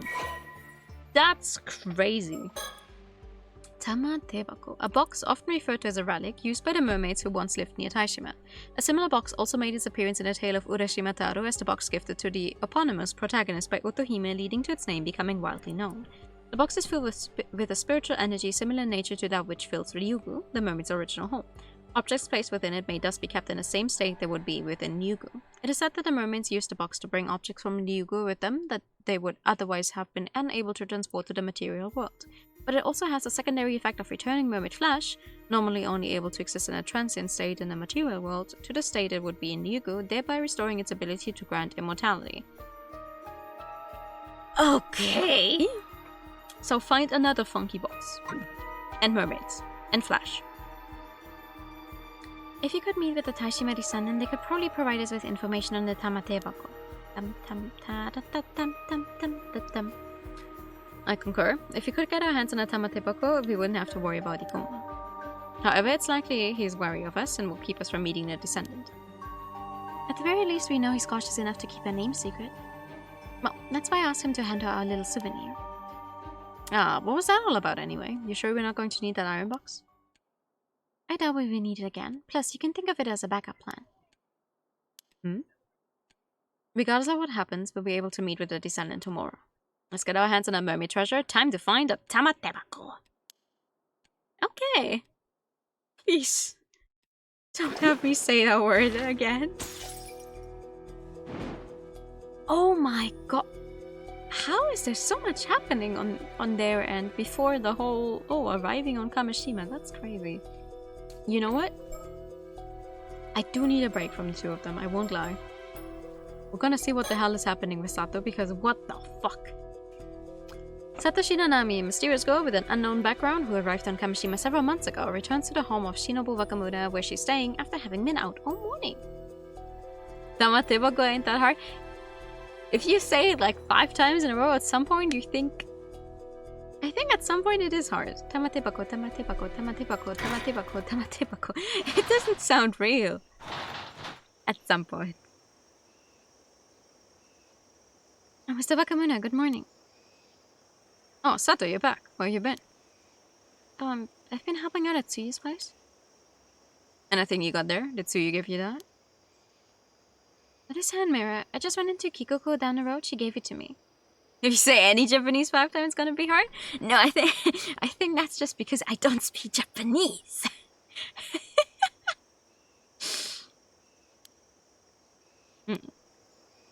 No, fine, no matter. You got a moment? I got something important to discuss. Oh, alright. Oh? Yeah, hold on, let me look at the stuff first. It's a flag featuring the island's mascot, Kameshimaru. This one made as original souvenirs for tourists to Kameshima. Seems that triangle pennant flags like this one are classic souvenir tourist spots all over the country. This one was apparently put up by Kikuko, who just wouldn't take no for an answer. Yeah, she seems the type. Do you have anything interesting in your house? Mr. Wakamura, the head of the family, and his son Shotaro are the only 2 actually living in this house right now. On me, I suppose. I'm just freeloading here. The family's main home is already moved over to the mainland, so everyone else lives over there. This house is only used when they're staying on the island. Mr. Wakamura only comes a few days a week, and Shotaro usually lives alone in Tokyo. So honestly, I've been here alone more often than not. Oh, that's nice. Aha! Nice. Which one are you? 10. Clock and Plover. Sure. It's the entrance to the house. People stop by every day whenever Mr. Wakamura's home. If someone needs help or wants some advice, they often come here to see the Wakamuras. Alright. What is it? Sato, it's been, what, about 3 months since you arrived? Yes, that sounds about right. You've gotten used to life here by now, I expect. I don't suppose you remember anything yet. No, nothing yet. Still unsure who you are now. Oh, amnesia. Let's think back a bit. About 3 months ago, the night of the earthquake. Oh, what the hell? I happened to pass by the bay, where I found you washed up on the shore. Right, I still can't remember how that came to be. Girl? Scared me good, I'll tell you that. I grabbed the blanket and carried you back here right away. But even after you woke up, you didn't remember anything but your name. You didn't have any belongings either. It was like you had run from somewhere with nothing at all, not even clothes. I'm so sorry you had to find me like that. Not to mention that you didn't seem to know a thing about everyday life. Maybe you grew up way out in the hills or well, overly sheltered. Amnesia, checkmark. But you couldn't even put clothes on properly. You didn't know how to turn the lights on. It was as if you didn't know the first damn thing. Yes, but since then I've watched lots of TV, I've learned so much. Maybe that's why she likes watching TV so much. Honestly, I'm kind of impressed at how fast I managed to pick everything up. Either way, I figured you were a special case, that there had to be some special circumstances. So I decided to say you were a relative of mine and keep you here until you remembered something. Yet you still haven't remembered a thing. That's right. I'm sorry for all the trouble. Well, I mean... It's not like you can magically make your memories reappear. Unless we might need it for plot reasons. Shitposty running gag bingo. Like, yeah, amnesia, check. Aquarium, check. That. I need to actively think about what the other running gangs would be. Running gangs? Running gangs, okay. Running gangs would be, though. I'm very bad with remembering stuff that we've had for years. Whenever I get put on the spot, it's the same if you ask me for my favorite things. I'm like, I don't know anything. I don't have favorites ever. But that's a good point, actually. You know what? Let me write that down. So, amnesia, aquarium. Yeah. As soon as I remember any of this, I'll write them down. You just know what the favorite manga is and they go, huh, manga? I don't read. I don't even know how to read. Books. Letters. What the fuck is an A? I was really hoping you'd have remembered something by now. But I'm running out of time. We need to move on. I'm running out of time. Sorry, Sato. There's something I need you to do. Me? But I can hardly do anything right. Yes, you. Let's stop dancing around it. I had a reason for taking you in. To put it plainly, Sato. You aren't human, are you? How you know how to read? Huh? What? Where did that come from? What's that supposed to mean? Whether you truly can't remember or you're just playing dumb, enough is enough. I haven't told a soul on the island, not even Shotaro. Told them what? A local we envy you doesn't know how to read. Yeah! Yeah! You get it. The night when I found you washed up in the bay. You were already dead. Huh? What? I've seen my share of drowned bodies before. You had no pulse, you weren't breathing. You were without a doubt nothing but a corpse. Nothing could have saved you. I figured that was why I turned around to call the police. But then right before my eyes, your body mended itself and you started breathing. Is Sato an immortal? The rest is as I told you before. When I said you scared me good, that was because you suddenly came back to life. I only took you in because I realized there was no way you could be a regular human. Hey, I don't know what to say. Are you saying I can come back to life if I die? Do you really not know what you are? Maybe it's like in that movie. The one with the zombies? Maybe I'm one of those. You don't look rotten enough to be a zombie to me, but honestly, you can call it whatever you want. I did wonder why you took me in and treated me so well. I guess if you knew I died and came back, then the reason you were being so kind was... Well, yes. I wanted to know your secret. If I could figure out how you came back, it'd be worth a fortune. Money. Right, makes sense. Doesn't mean I wanted to be rough with you. The plan was to let you settle in, and once you remembered, we talk. Oh, that was very gentlemanly. Gentlemanly of you. Thank you. Well, I did wonder whether that was a one-off thing or something you could do again and again. Oh, no. Oh. No. We're not testing that now. I even thought about taking a blade to you to test. No! But if it really was a one-off thing, that would have been too... That would have been too risky. So I decided to wait and see. Would have been. Right. Maybe not quite as gentlemanly as I thought. Anyway, things have changed now. There's no time to be kind anymore. I'm out of options. This is an emergency. But I don't want this to get ugly. First, I just want you to hear me out, okay? Alright. Please do not start stabbing me. Ever since I was a young'un, I've had support from a certain benefactor. Getting this far in one lifetime, all my money, connections, and success, it was all thanks to his backing and advice. Huh? Why bring this up now? Be quiet and listen. Those who owe him call him Unkakudono, title given to those elevated above the clouds. That's how highly we regard him. Elevated above the clouds? That's pretty important. Sure is. He's from an old noble family, a real big shot with land and business all across the prefecture. Anyway, I've met with him yesterday and I ended up telling him about you. About me. I figured nobody would believe me even if I told him about a girl who could resurrect herself from the dead. I just mentioned it in passing, expecting him to laugh it off and move on. But to my surprise, Unkakudono was real interested, asking all kinds of things. I don't like where this is going. I haven't even said anything bad yet. Brother, you 2 minutes ago you were like, I thought about getting a knife and testing it. Maybe, but it sounds like you're about to say he wants you to hand me over to him or something like that. Because that's exactly it. Well, you're not wrong. Unkakudono demanded I give you to him. Knew it. He wouldn't take no for an answer, even putting a deal on the table that was hard to refuse. But you still told him no, right? Oh. I know you're strong enough to tell him no.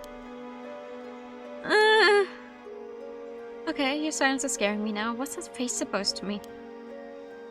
It would seem that Unkakudono has quietly been researching immortality for years. Huh? Immortality? He's pretty serious about it too, says even the smallest rumors are worth looking into. Last year, when all the rite of resurrection nonsense was going on in Tokyo, he used the opportunity to gather information. I've never even heard of that. Was that big a thing? Yes, this entire game about it! If I'd known he was so interested, I would never have brought you up. So you're saying you couldn't refuse him? Anyway, let's just say I'm in a bit of a situation with no easy way out now. It would be better if there was a way to not have to take the deal, so I pleaded with him to give me more time. Oh, I knew you'd come through, thank you. Which brings me to what I need to ask you, Sato. If you stop hiding things and tell me everything you know, I won't make this harder than it has to be. She is amnesiac. She genuinely doesn't fucking know. What do you want from her? Well... Tell me, have you heard people on the island talk about the curse of the raging waves? The raging waves? It doesn't sound like a very nice curse. So you haven't heard of it? Let me explain. Wait, so the disaster 5 years ago, that was all because of this curse? And it was created from the lingering resentment of all the people who died on Taishima 400 years ago? If that's true, it must be a very powerful curse. No doubt about that. No doubt? Uh-oh. That's where you come in, Sato. I believe you're the one calling the curse down upon us. You're the Raging Waves curse bearer. Huh? Come on, you can't be serious. The timing fits perfectly. Things started taking a turn for the worse right after you arrived. And more than anything, I know you're not human. Just admit it, you're the one bringing this goddamn curse to the island. Absolutely not. I don't know anything about it. I swear, you got the wrong person. I was willing to wait until I understood how you came back to life, but now I'm out of time. Whether you don't know or you're just playing dumb, I don't care anymore. I just need you to get rid of the goddamn curse. If you do, I'll never mention any of this again. You can even keep living here, watching as much TV as you like. I'll cover for you as long as you need. But I... No! I didn't even know about the curse, let alone how to get rid of it. I'd love to take you up on the offer, but I just don't know how. So even the one who brought this curse upon us doesn't know how to lay it to rest. Then I suppose I have no choice but to take Unkakudono's deal and hand you over. You see, Unkakudono claims he already knows how to break the curse of the raging waves. Oh? Why would he know that?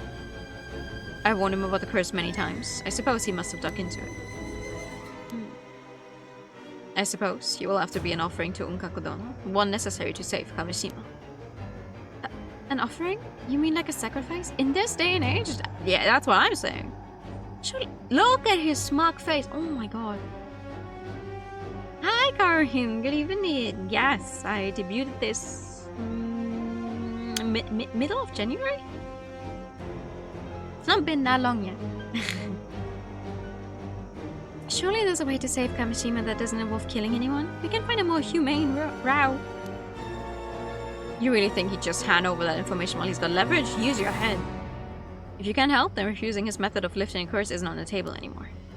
That means there has to be a price. That's just how deals work in the business world. I don't care about the business world.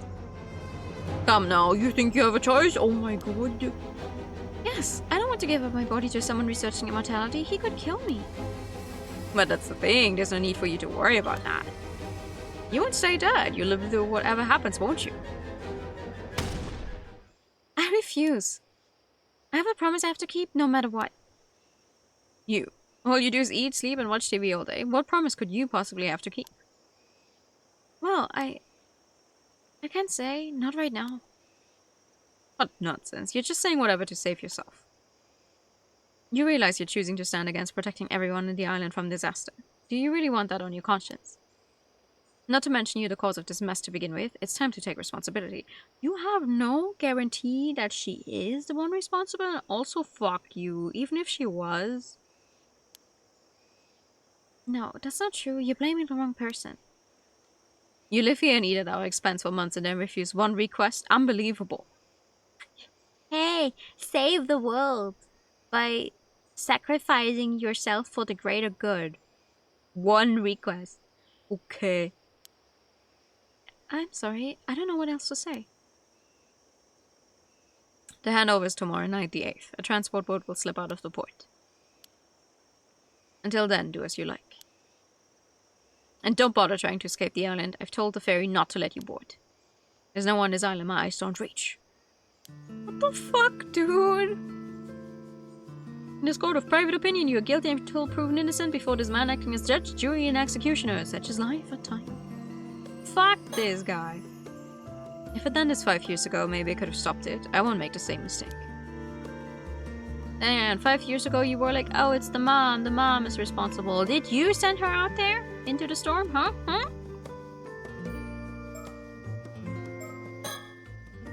This is awful. Is he serious? He wants to use me as a sacrifice? I mean, it's true I'm in no position to refuse, but no, there's no way. What do I do? What can I do? Hi, Raiders! Welcome in. Hi, Jin. Hi, Raiders. That's a new one, right? How's the new Resident Evil? Welcome. I'm new, like the color pink visual novels and JRPGs. We're currently playing PARANORMASIGHT 2, The Mermaid's Curse. Which only came out a little while ago. So, we're not very far yet, I feel. It's pretty dang crazy. Oh, nice. Honestly, I'm not very up to date on new game releases. I'm just like... when suddenly the amount of posts about specific game that I'm not personally interested in increase on social media, I'm like, yeah, that one must have released. Well, I'm glad to hear you had fun. Hi, Carmi, welcome. There's only the 2 games out so far, so I can absolutely recommend it. The first game was really good in my opinion. The second game is also very fun so far. I wish I could tell you off the top of my head if the first one is still on sale, but unfortunately they don't actually link to the games. No, it's not on sale anymore. It was on sale. Small. A few days ago, it was still on sale when this one released. Minus the blatant tourism advertising. Yeah. The tourism last stream was a little much, I won't lie. It's like, if you're reading it for yourself, it's fine, but if you have to read out everything due to me be streaming it, it's like, okay, that is a lot. You might do it on stream at some point. Hell yeah. I should try my best to catch those streams. It's a big recommendation from me. I'm going out for a bit. Fine. Talk to whoever you want. It won't change a thing. No one here will define my decision. I hate this guy. That's so horrible. What the hell? Thank you. Thank you so much for coming by. Get some, I don't know, something to drink, something to eat. Dijon. The panic came all the way out here, but what the hell am I supposed to do? Whatever happens, I still have to keep the promise I made to Tsukasa yesterday. Hey, Sato! Oh! Finally caught up. Do you have a minute? No. Your father wants to use me as a sacrifice. Reading the answer, yes, especially when it's at the end that is not voiced at all. Like in this case. If it's voiced, at least I get some respite? Respite? Respite? Respite? I don't know how you pronounce it, but a break. Respite? Damn, I was actually right the first time around. No way. Shotaro. Good timing. I had something I wanted to ask you too. Oh, go ahead. Why do you look so weird? Rocks. Surroundings. Ocean! So you're so calm today, just like yesterday. Hard to believe a curse could do anything to break the solace. True. Any hidden stickers? No? You do not trust this man? I mean,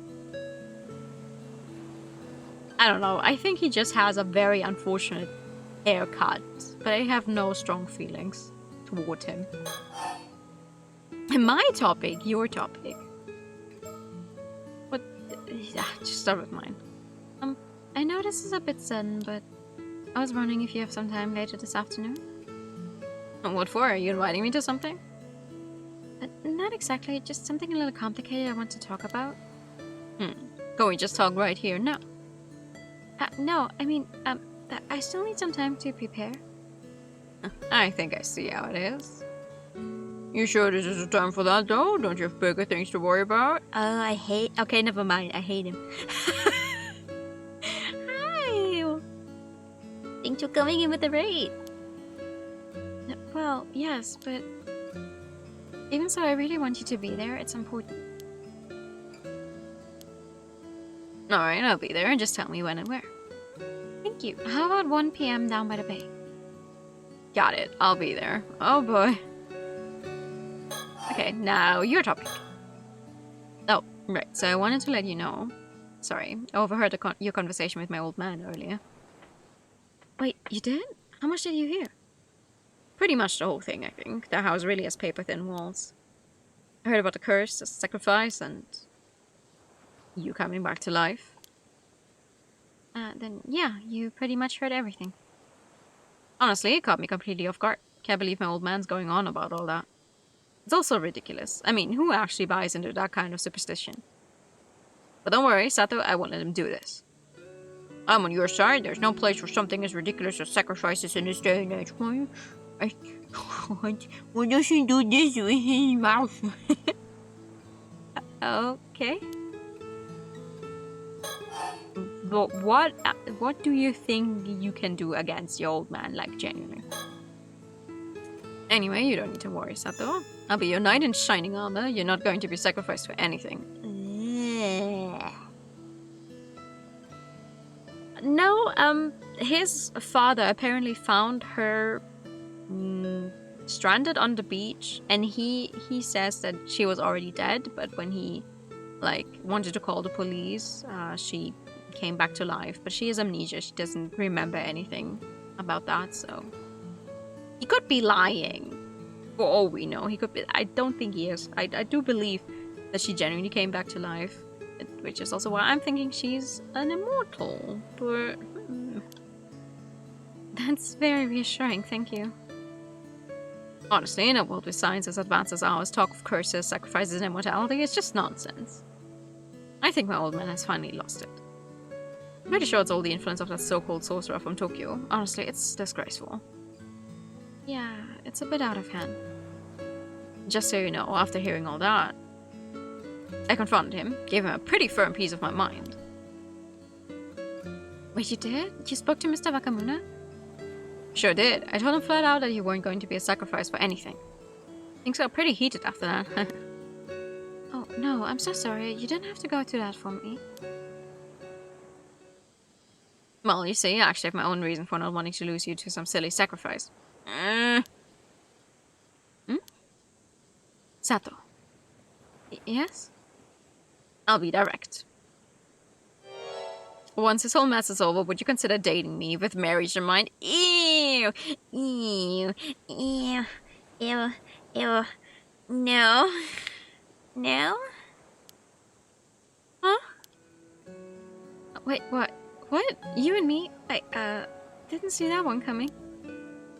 You carry yourself so much more calmly than other girls. There's something elegant, almost regal about you. It's such a pleasure to see. Ew. Oh my god!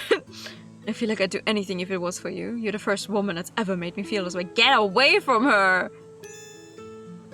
I think this meeting here had to be fate. We were destined to find each other. Wow, You don't believe in curses, but you believe in fate? Nah, touché. But this time I feel like I have no choice but to believe. So listen. I'm heading back to Tokyo next week. I was hoping you'd come with me.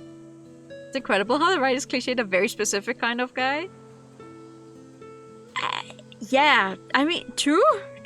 A very specific kind of guy I don't like. How? Tokyo?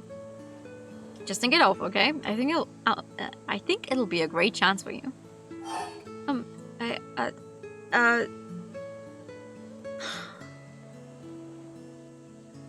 I will think about it because I don't want to lose the possibility of sicking him on his father to try and make a break for it, but no. No. This is not fair, dropping down on me right after saying he'd help save me. Frankly, I'm not interested at all, but if I reject him here and he takes it badly, I might lose his support. She's just like me. I just have to buy some time for now. I need some time to think it over. No, so you're open to the idea at least? That's great, I'm glad to hear it. What? No! No! The worst possible person who could have overheard it, of course. What did you just say? Wait, what? Tsukasa? How long have you been there? Oh, you didn't know you were there, Tsukasa. Have you been eavesdropping on a secret conversation? That's not very polite. Secret conversation? So that's really how it is? Sato, I'm so sorry, I had no idea. No! No, wait, Tsukasa, it's not what you think. I really am the worst. I'm sorry I was so clueless. No, now she thinks Sato actually is interested in him. And she told Sato this, and she was like, can you help me? Because she's the one who's actually interested in him. I don't see why. Tsukasa, you need to get some better taste, but oh no. No! So wait. What the hell was that? I'm sorry, I have to go. His eyes!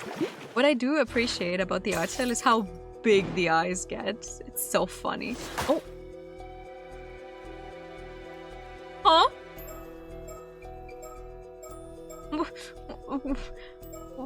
What the hell? Why did it all move? She's not even nerdy. Like, she literally is just wearing glasses. If all it takes to be considered a nerd is wearing glasses, because she's really not, from what we know about her. fuck was her face? I mean, he's not even good for nothing, right? He's just actual scum. Shota asked Sato to start a relationship with the intention of eventually marrying her. Tsukasa, who happened to be there, is taken aback by what she's heard and runs away. Sato chases after her to clear up the misunderstanding. Please, please, please, please, please, please. Maybe it moved because we now have a proper understanding of when this takes place. I can't do this, it's not fair. Hey, Tsukasa, listen, you okay? There's still a chance. No, there isn't. Tsukasa, Sato, what's going on? Oh, that's when Day runs them. Oh god. Well, I'm sorry, I can't explain right now. Tsukasa, come on, we're drawing too much attention here. Oh, no. I feel so bad for her. Oh, the ruins, okay. Yeah, I guess that's out of the way. You feeling a little better now? Yeah, sorry. None of this is your fault, Sato, I know that.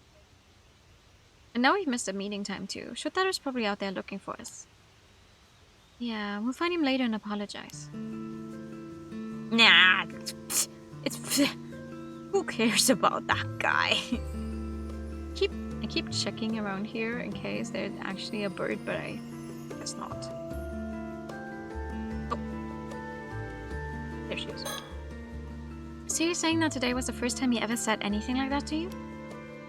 Yeah, I had no idea I would be confessing out of the blue like that. I mean, I get it now. I know you aren't interested in him, but I guess I really am still just a kid. I don't have the confidence to confess like that. Getting married, going to Tokyo together, that's way too much for me to even begin to think about. Yeah, he just skipped several steps ahead. I guess guys from the city are just like that. Yeah, he's just... By the way, actually, hold on.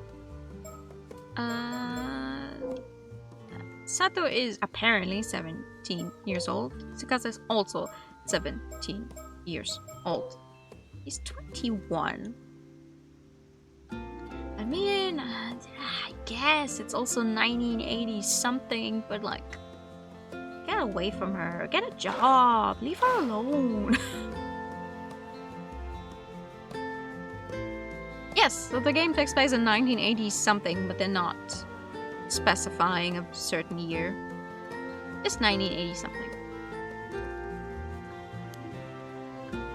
Still, you handled it so calmly, I was seriously impressed. If you say so. You were so calm and collected, I swear, I can hardly believe you're the same age as me. I wish I could say that calm.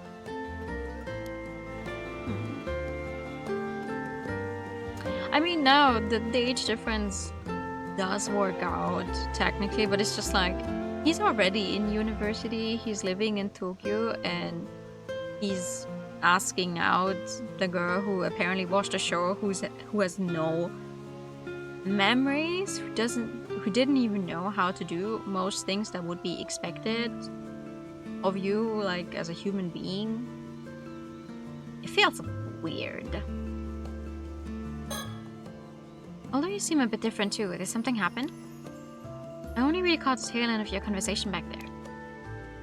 Well, yes, honestly it's been quite a day. But I was planning to tell you everything. Huh? Tell me what? You're kind of scaring me with that serious look. Well, what I'm about to tell you is going to sound completely insane for all sorts of reasons. But every word of it is true. I need you to believe me, okay? Okay. Scary. This morning, Mr. Wakamura came to me. Yada yada yada, blah blah blah. What? I don't even... You can't be serious. You're going to be offered up as a sacrifice tomorrow? And what? Some cursed storm is coming to the island and you died and came back? Are you actually being serious? Yep, or at least Mr. Wakamura is completely convinced that's the case.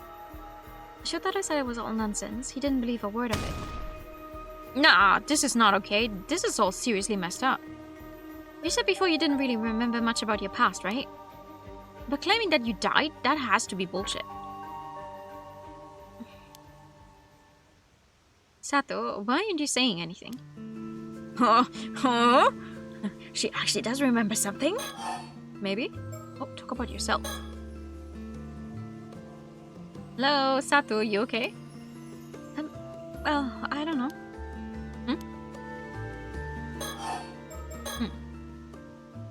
So, things have gotten a bit messed up by now. Now, well, bloop. I still think you need to tell Shotaro how you feel. Hmm? You really think so? No. No, he's not worth it! But he's clearly into you, not me. I mean, I don't think his feelings are just gonna flip once you tell him. In fact, I'd be even more worried if he changed his mind that easily. I guess that's true. And that said, letting him know your feelings is the best way to have him realize you're an option for him. I'm pretty sure up until now he just hasn't been paying attention. He hasn't noticed all the great stuff about you. Realize I'm an option. I'm not so sure that's the problem. You never know. Even if he doesn't respond to you right away, his feelings could always change over time. Just look at you. You're cute, you're smart, and you're a great person. You've got every reason to be confident. Uh-huh. Uh-huh. You're making me blush. It does sound convincing coming from you. I mean, I was totally ready to just throw it out there to see what would happen and all. But now you're starting to make me think I might actually have a shot. He's not worth it. It's not worth it. Exactly. No need to rush. Just take your time and let both of your feelings develop. Thanks, Sato. You're right. I can't just give up. I'm gonna go ahead and tell it. But you're really good at this, Sato. You must be super experienced with all this. Of course I am. They don't call me a living encyclopedia for nothing. Oh, yes, Miss Encyclopedia. I almost forgot about that. I almost forgot too. Gonna don't actually penalize. Damn, you really don't like the guy. So, did you finish writing the love letter? Well, I did finish it, but I ripped it up and threw it away. Oh, yeah. Don't worry, I'll write another one today. It's probably a good thing I get a redo. The first one was all me anyway. Yeah, that's the spirit. I suppose I need one more thing, Sato. You need to invite Shotaro over for me again. Yeah, that I can do. I get him to come even if he kills— No! No. We had that happen. We had— No. Thanks, but I'd rather you didn't get killed over this.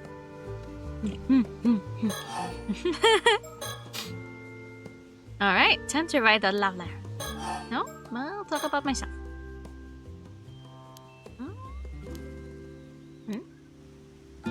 Oh, we're not talking about ourselves. Characters have certain criminal dispositions for your liking. I see. I don't think I can keep hiding the truth about myself much longer. Yeah, she deserves to know. I should tell her. About me, about my past. She does remember. All that said, I feel like whatever's going on with you is way more serious. Yeah, about that. You think we can talk for a bit? I have something important to share. Whoa, that serious face again. You're kind of scaring me. So, the truth is, some of my memories have started coming back. Just a few. Wait, really? That's great. So, what did you remember? Well, I want to keep this just between us for now. That okay? Yeah, of course, totally. Earlier, when you said you couldn't believe we were the same age. You are right. The truth is, although I might look quite young, I've actually been around for a very long time. Ooh, so that's what you've been hiding. I knew something was up, I knew it. So how old are you? Already 20?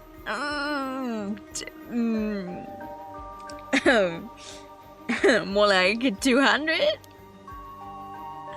No. A little older than that. Whoa, I need to guess even higher? Alright, then let's take a big jump. 23! I guess I lied. It's actually a lot older than that. I think, at least. A lot older? Now I'm not sure what to guess. Wait, you're not gonna tell me you're secretly some ancient grandma, are you?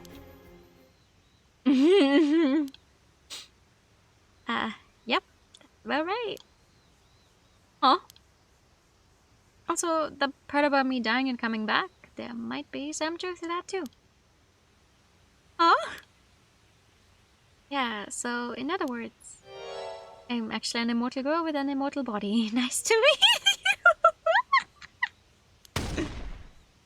There's no way.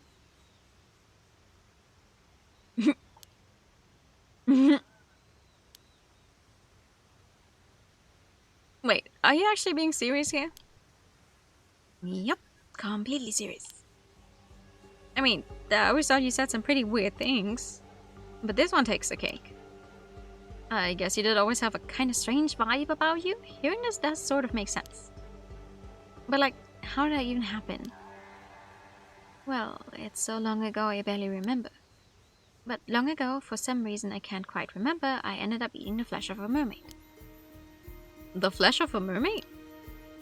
Oh, I've actually heard stories about that. Eating mermaid flesh is supposed to make you immortal, right? Exactly, that's the stuff. No way, so those stories were real. So you have an immortal body and you've been alive for who knows how long? Yep, that about sums it up. So, how old are you really? Well, I'm actually not too sure. I'm not really the forgetful type, but I think there was just a human limit to how much I could ever remember. Even when living normally, you wind up forgetting stuff from a long time ago, right? I guess. Maybe. I've only been alive 17 years, so I wouldn't really know. Oh, yeah. The oldest memory I can still remember probably goes back several centuries at least. Damn, so you really are an ancient grandma. No, I was only 17 when I ate the mermaid flesh, you know. So I wasn't exactly lying about my age. In terms of looks, I'm still a spry young 17-year-old. Well, sure. I could argue with that. But you're saying you're actually immortal. I think that tops my surprises for today. You believe me? Of course. You joke around a lot, but I trust you when you say it's serious. Thank you. Yay! So what the fuck do we do now? So if you really did become immortal from eating the flesh of a mermaid, then I guess handing you over to some bigwig like this Unkaku Dono actually starts to make sense. Yep, if I get handed over to him, I'm pretty sure he'd figure it out. Who knows what could happen? Right? That'd be bad news. No telling what he'd do after that. And if it's the truth, I guess there's no point in making excuses either. Exactly. What about the curse of the raging waves? Is that true too? Yeah, I'm pretty sure it's real too. I think I'm somehow connected to that place called Taishima that came up in the curse's story. Oh, you are? But even so, I don't think I caused the curse. At least, I hope not. So you're saying you were in Taishima like 400 years ago? Yes, I think so. I don't really remember what kind of person I was back then, though.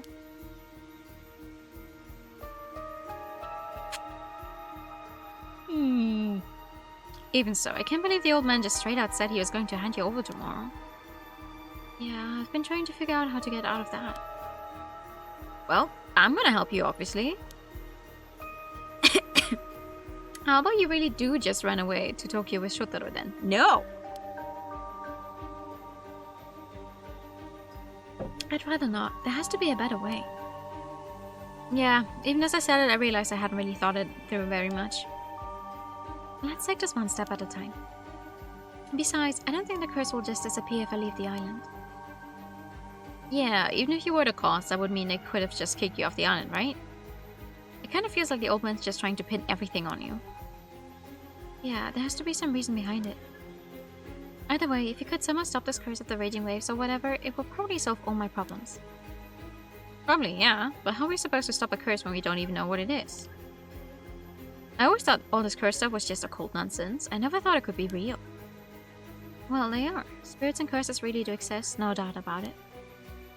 It was totally normal to live with them way back when, so it surprised me that these days everyone just acts like they're not real. No way, this is all so surreal. Well, I suppose you being here is already past surreal and into the mythical. Guess I gotta rethink what's normal. Okay, what else? There's gotta be something else we can do. The only other people I really trust around here are Asami and Yuza. If we ask them, I bet they'd help. Now, would you rather I didn't tell them? I mean, I'm pretty sure they keep it secret, but... Yeah, I'd rather avoid telling anyone else. Gotcha, well then. Maybe we could just hide out somewhere until tomorrow, buy a little time. But where could we hide? Oh. I'm not sure if that's the right choice here, not even sure if I should mention it. What is it? Whatever. You trusted me with your secret, so I guess it's only fair I share one too. Oh, you have a secret too? Keep this between us, okay? It's about my pa, actually.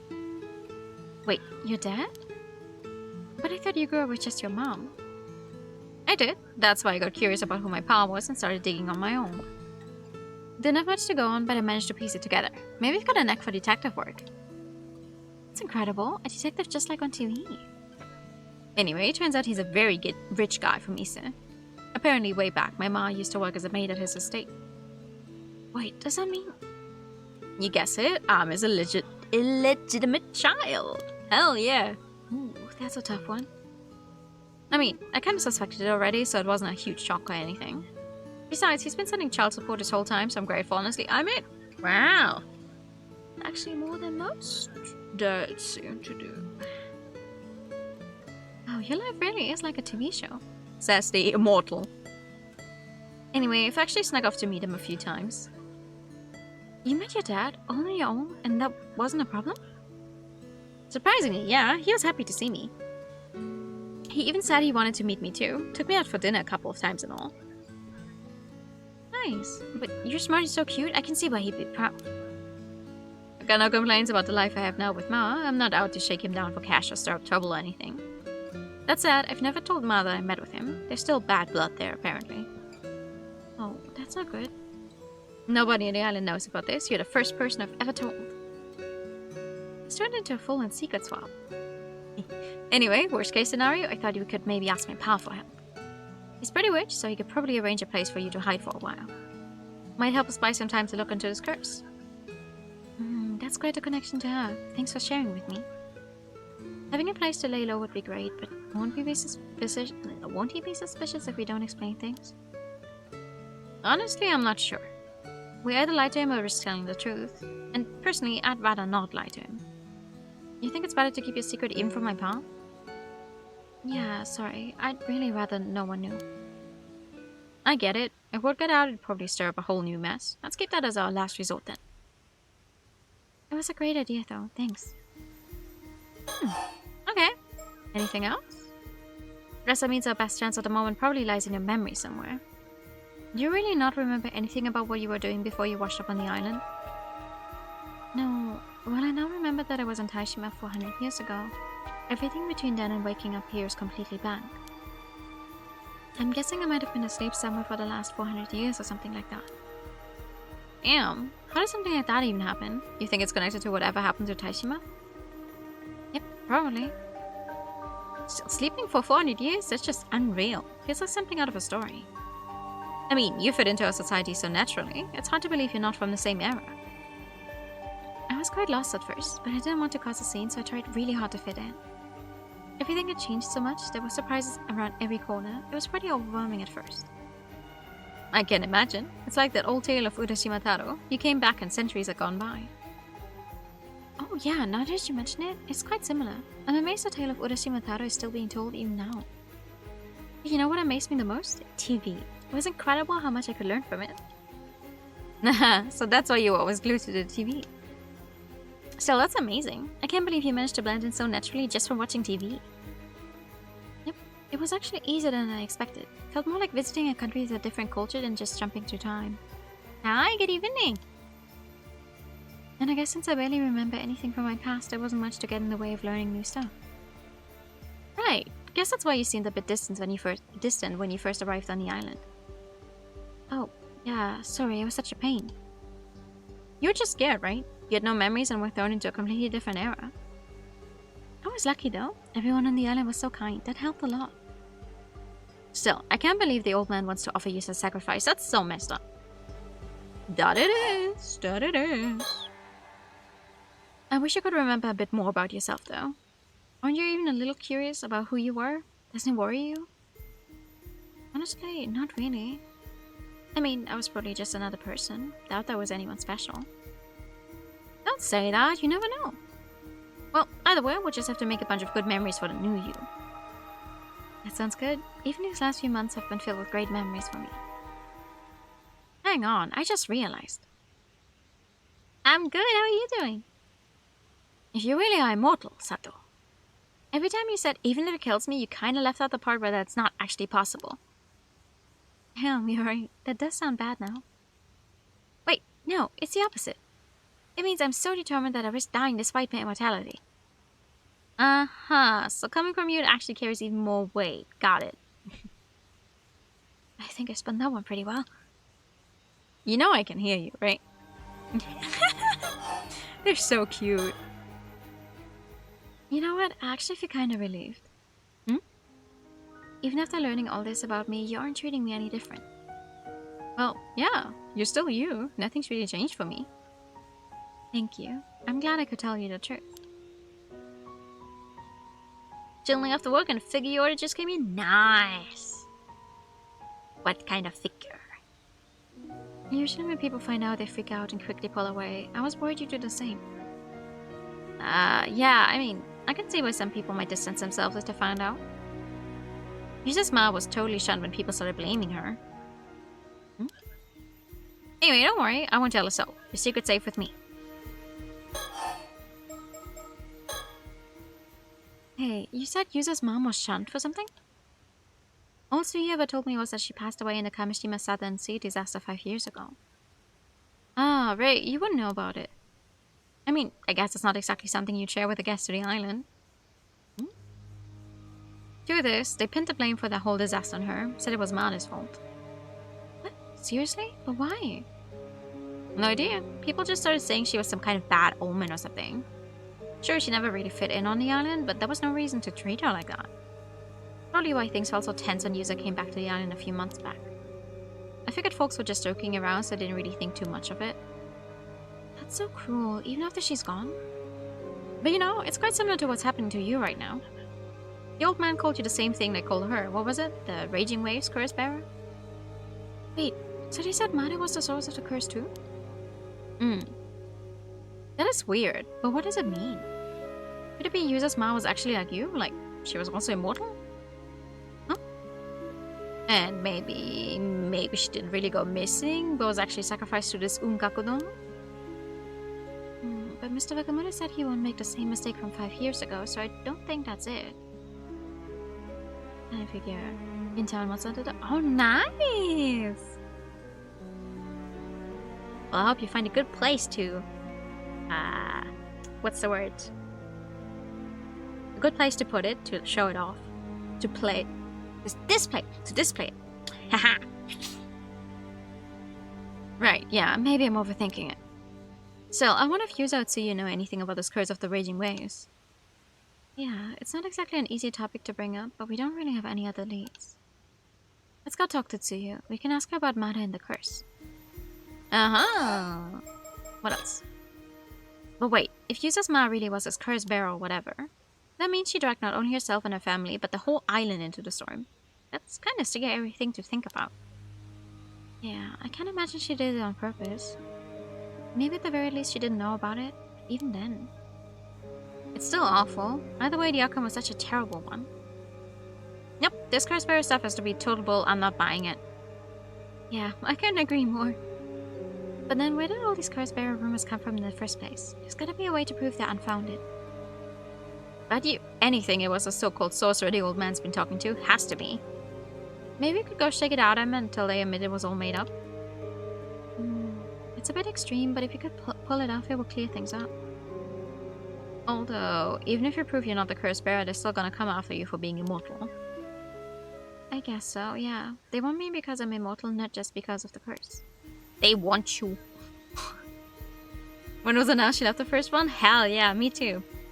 Me too. Also because they just kind of dropped it on us so suddenly. I will say, I actually vastly prefer for companies to just release games or be like, hey, we're releasing this thing in like a week, instead of like, oh, we're working on a thing and it will maybe come out like 5 years from now, 7 years from now. I don't like, tell me once you're closer to the release date because you're actually done with the game and you're just waiting for a good point to drop it. But still, it was very surprising to hear because the first one, this is a Square Enix title.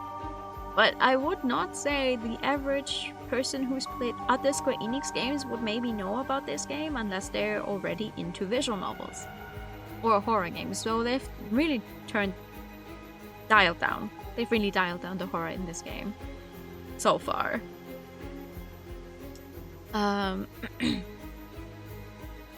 So with the wait, yeah. Also, they tend to have to like crunch to meet those announcement dates. So I'd rather them work on it and take their time and then be like, okay, we're done with it now. It's coming out like in 2 weeks. Everyone get ready. Yippee! Or like maybe a month. A month, okay, sure. But more than that, it's good. It's very good so far. I like it. Man, I really just want to believe all this curse bearer stuff is just nonsense. Okay. What else? Hey, Tsukasa, I just had a thought.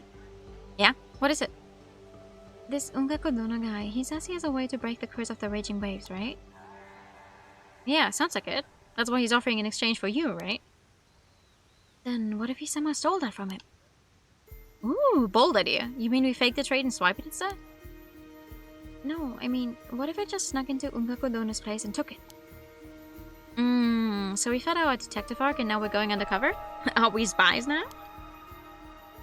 Yeah, okay, that's probably not very realistic.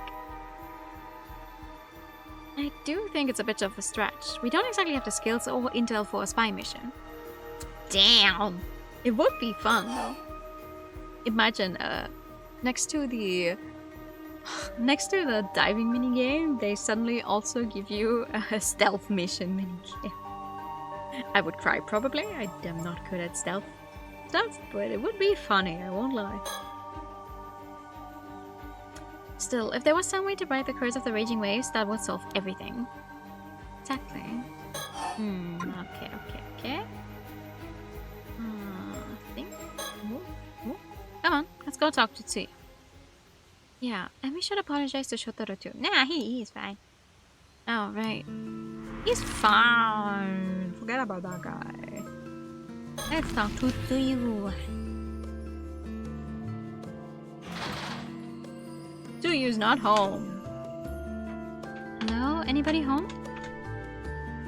Doesn't look like anyone's here. So I have to wait to talk to Tsuyu. Let's come back later. I don't want to talk to Shotaro. Hello? No one's home here either, okay. Looks like Shotaro isn't home. Yeah, no one's here right now. Oh. But we get to look around. Why is that? Why do we get to look around if no one's home? Anything I can find? Oh! Phone's ringing. Just a phone, that scared me.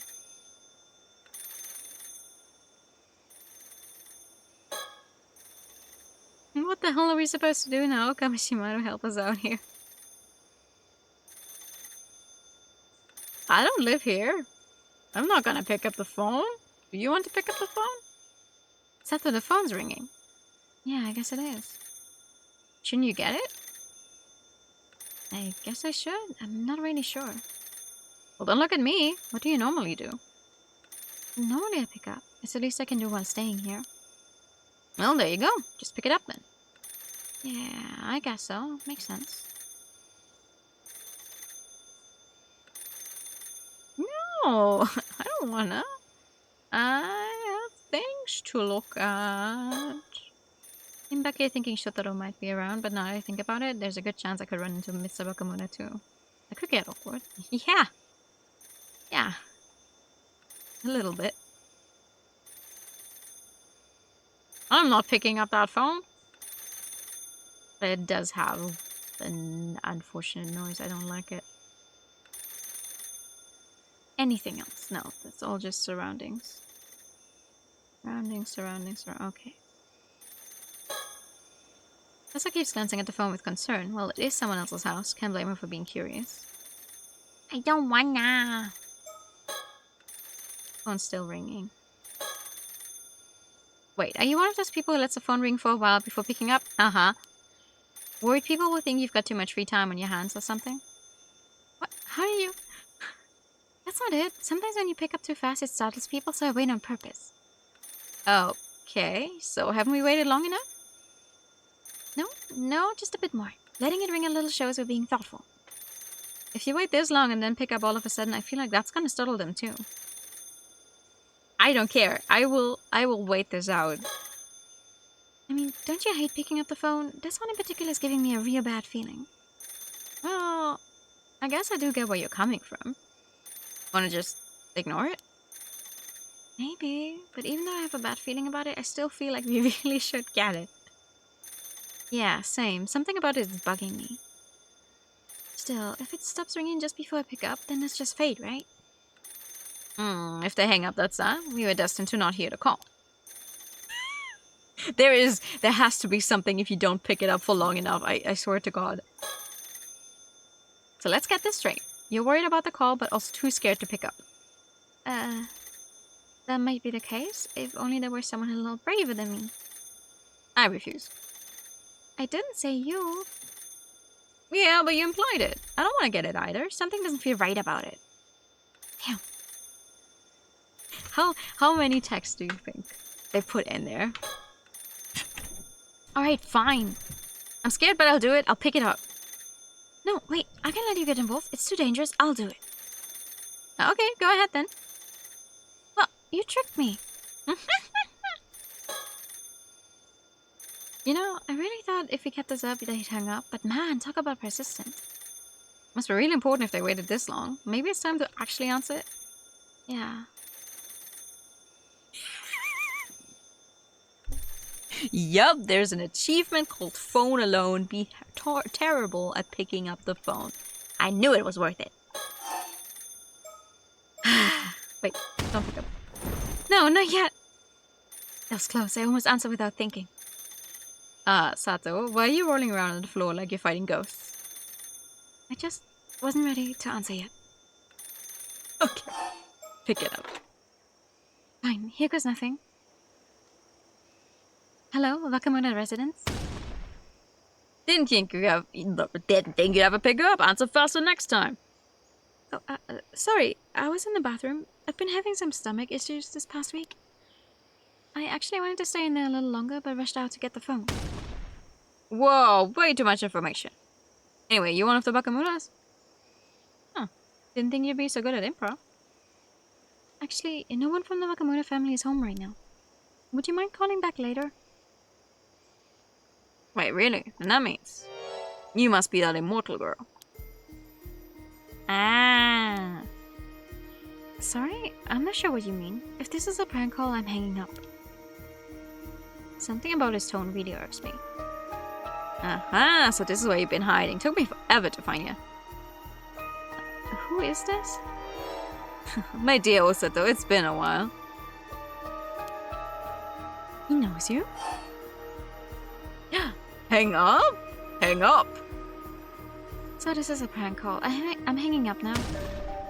Oh, hold it. Don't you hang up on me, you little shit. I know exactly who I'm talking to. Sounds like he actually knows who you are, Sato. I think this might be our chance to get some new info. I had a really bad feeling about this. So, my dear little Osato, I hear Unkaku-dono's got his eye on you now. You're awfully well informed. Mind telling me who you are? But of all the people out there, was Unkaku-dono who found out? Damn, that Jesus is gonna hunt you to the ends of hell. Hang on. If you won't even give me your name, then I'm done talking. Goodbye. Hang on, wait, you fucking serious? You don't remember me? For real?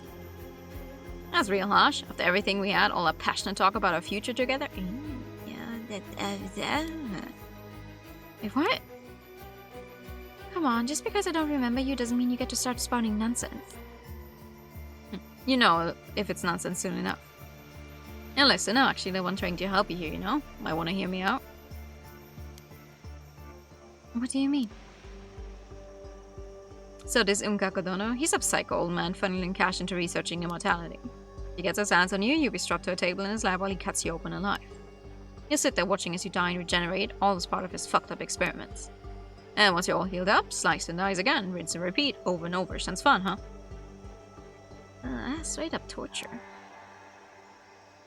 Even if your body's immortal, the pain is all real. Becoming a sacrificial guinea pig be nothing but hell on earth. You sure know a lot about this. Well, yeah, that's why you should come to me instead. Doesn't sound so bad now, does it, Osato? Huh? I'll take you into my protection before you hand it over to Unkakodon. All you need to do is shut up and do as you're damn told, woman. Whoever does this, I don't like that guy either. Hell no. If you think I'd ever grovel to some nameless creep like you've got another thing coming. I refuse. You remember me when we meet, I promise. So here's the deal. Get on today's last ferry to Toba Port. Come along. Got it? But what if we say yes and then scope it out? Sure. I understand. What? Sato? I don't know who you are, but I understand that you're rude, selfish, and absolutely not worth listening to. So do us both a favor and never contact me again. Now, come on. Is that really how you're gonna play it? Listen, if you don't show up when I say, I'll tear through every last dumbass on this island, slice them all to fucking pieces. Sound good to you? That's what happens when people defy me. No mercy, just punishment. What? So say it once more, my dear Osato. If you don't want this island to be a bloodbath, get on the last ferry. Come to Towa Port. Alone. It's your last chance. You get that, right? When you say no mercy, just punishment, what exactly are we talking about here? Oh, you know. I have this little curse power, and let's just say it can be pretty fucking potent. No, see, the worst part is we can't really call the bluff because we've already seen what happens when suddenly everyone on the island gets cut to pieces. That's how we even unlocked the routes we're on right now, because this is taking place earlier on the timeline. But we don't know who's responsible or how exactly they're doing it. Well, they're using a curse, sure, but who and why and how? Another curse? I guess I could show it off by cursing every woman on the island, kill them all off one by one. How's that sound? That way everyone else on the island will see the one girl who doesn't die and... Oh, guess your secret's out. Oh, that's crazy. Oh. So yeah, better just do as I say, no point fighting it. I've already got an assassin mixed in with the locals, everything's set. An assassin mixed in with the locals? Yep, and they're fucking nuts. Gave him a curse and they were way too thrilled to use it. Dead serious too. I's like a psycho killer. You get those sometimes. Natural killers. Pretty sure they've already made their move, and unless I call them off, they're sure and stop it. Is he being serious? I'll check with you again after the first body drops, but I really recommend you make the smart choice before that. Anywho, Fairy's leaving soon, so tick-tock, my dear Osato, don't keep me waiting. Oh, wait. This is bad. You heard all that, right? Yeah, killing people with curses? No way, right? Sorry, I shouldn't have hesitated to pick up the phone. Well, I mean... It's already happened. The last ferry leaves in, what, less than an hour now? Ooh, that is not good. That is not good. And if I don't get on it, the whole island is in trouble. All the talk about curses and killing people, and we still have no idea who that even was. Felt like he knew something about your past, too. Yeah, but as far as I can remember, I honestly have no idea who he is. Excuse me.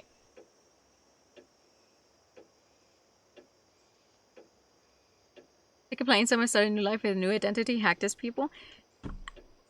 The thing is, we're on an island that you can only really feasibly get on and off from if you use a boat or the ferry.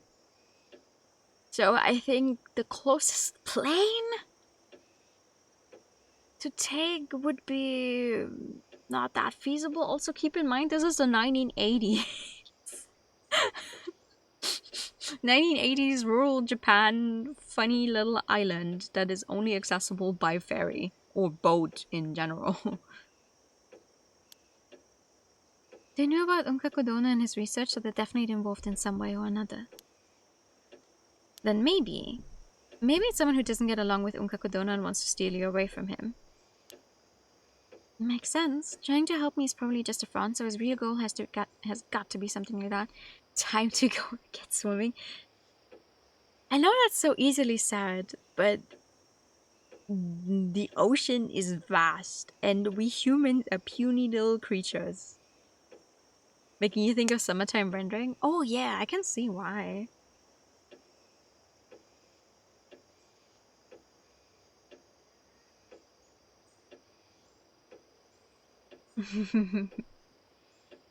She is immortal, but she doesn't have all of her memories, so she doesn't know the full extent of how any of that works, you know? So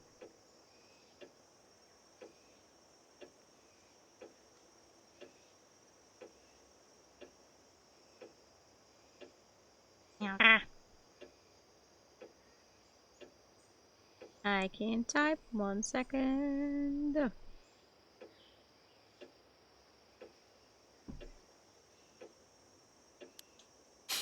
So maybe he just acted like he knew you to put you at ease. So pretty, thank you. Me too. Me too. Could be, but if he really wanted to put me at ease, I don't think he had the right tone. Yeah, that attitude was anything but reassuring.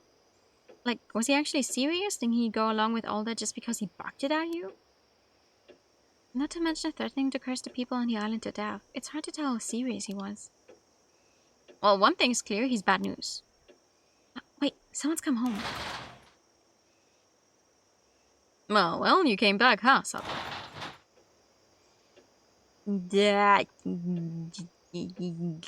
Yes, unfortunately. There was a call for you. Technically. What's wrong, girl? You look like you've seen a ghost. Well, it's got a strange, threatening phone call. Oh, tell me more. I mean, he wants to use you. So some nobody we don't even know wants you set off on a last ferry today. Yes, they said if I don't go, the island will be struck with no mercy, just punishment. Bah, he's just trying to snatch you out from under Unkakudono's nose. Always some fools trying to play smart. Pulling a stunt like that wouldn't just get you on Unkakudono's bad side, it'd be a hell of a lot worse than that. Ignore that fool's call. You're going to Unkakudono tomorrow like we planned. Okay. Oh yeah, I totally should have said something earlier, but I'm totally against this whole sacrifice nonsense. Hey old man, if you can lift that curse of the raging waves before tomorrow, then Sato doesn't have to be offered as a sacrifice, right? Well, yeah, if that was possible. But the curse stumped even the finest sorcerer I know. You'd need solid proof it's been broken. That's fine. Wait, what else did he say? Something about an assassin. Yes, they said someone wielding a curse power has mixed in with the locals and is already proceeding with their plans. Think it could be true? Most likely bluffing, but I'll have folks look into it just in case. Either way, if we nab the assassin first day, nothing to worry about. This is my Kamishima. I don't like hearing we have unknowns mixed in with my people. Seeing as we're being threatened by a curse, couldn't you ask that sorcerer you trust to help us deal with it? Not happening. Too short notice. Even just one consultation takes a whole month of back and forth with their manager for an appointment. Not to mention you can't even imagine how much it costs. You don't trouble someone like that over some damn fool's prank call when it's probably just a bluff. Well, it's not just a bluff, unfortunately. Seriously? They're that big a deal? I guess neither of the two we bumped into yesterday was a sorcerer then. Who are you talking about? Yesterday, we spoke to a man and a woman in traditional clothes who asked where this place was. They didn't stop by? Oh, right. Yeah, some shady-looking fools came around. They said something about a great storm curse drawing near and told me I should warn everyone to prepare for evacuation. Wait, so even people from outside the island know about this curse of the raging waves? But who exactly were they? It's me. Claimed they were the police or some such, but something smelled fishy to me. They were rambling on about mummies and whatnot. Didn't make a lick of sense. I ain't got time to mess with folks like that. Told them I already knew and had them get lost. Anyone with even the slightest spirit sense can tell the island's affected by a curse right now. They were just scam artists using that to spout nonsense to squeeze out donations. Bunch of crooked psychics? Psychics? That's all. Got no time to be dealing with folks like that. He says, planning on sacrificing a girl. Okay. Is that really all it was? Something about his nagging at me. Is this curse of the raging waves definitely real? I already told you it's as real as they get. So, what are you gonna do now, old man? First off, Sato ain't going anywhere. Stay put till the last ferry docks back on the mainland.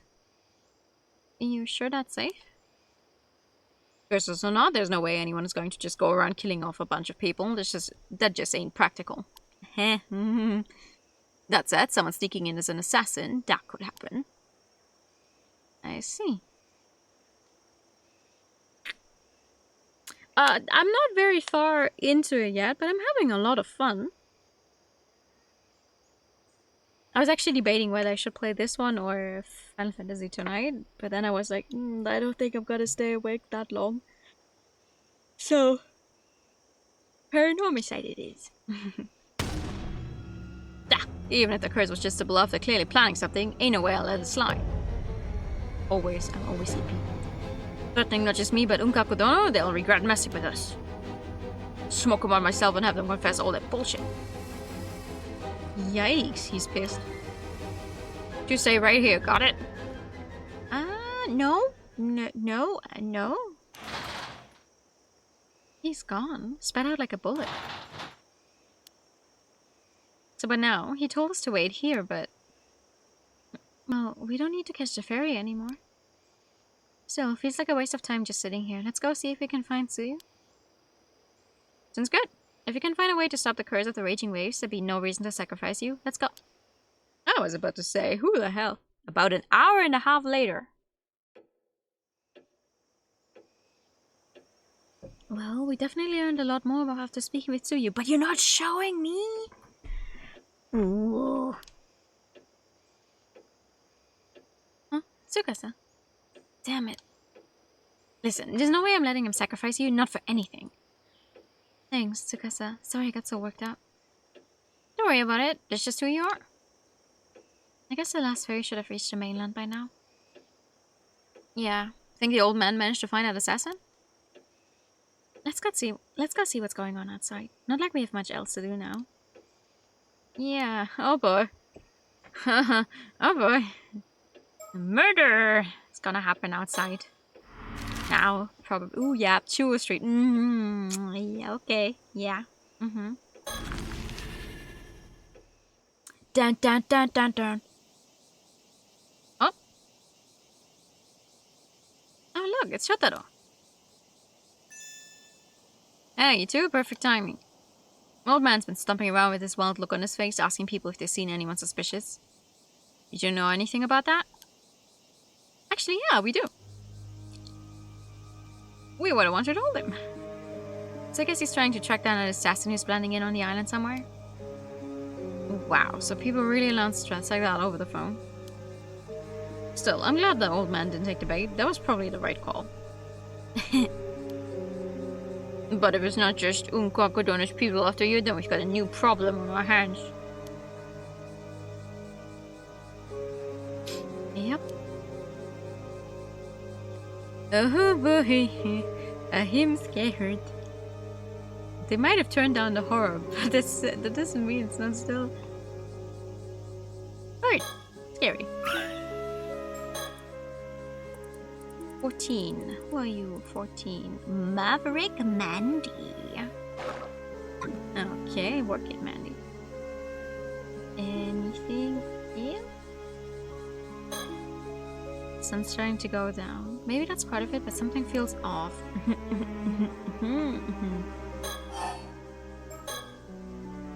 If the so-called assassin really has slipped in among the others, running around blindly like my old man won't get us anywhere. We don't have enough to go on yet, so it's hard to say anything for sure. But at the very least, I'd be looking for people with regular contact with those off the island. Right, anyone who rarely leaves the island isn't really a likely suspect. I mean, he is aware he is a high key suspect.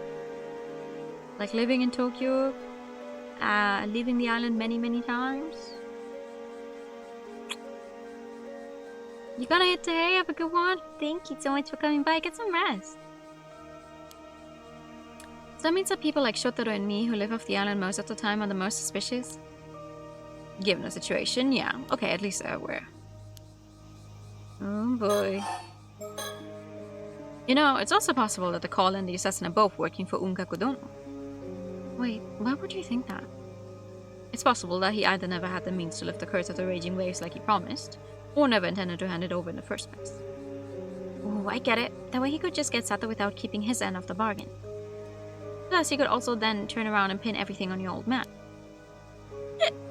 Exactly, sharp as ever, Tsukasa. Thanks.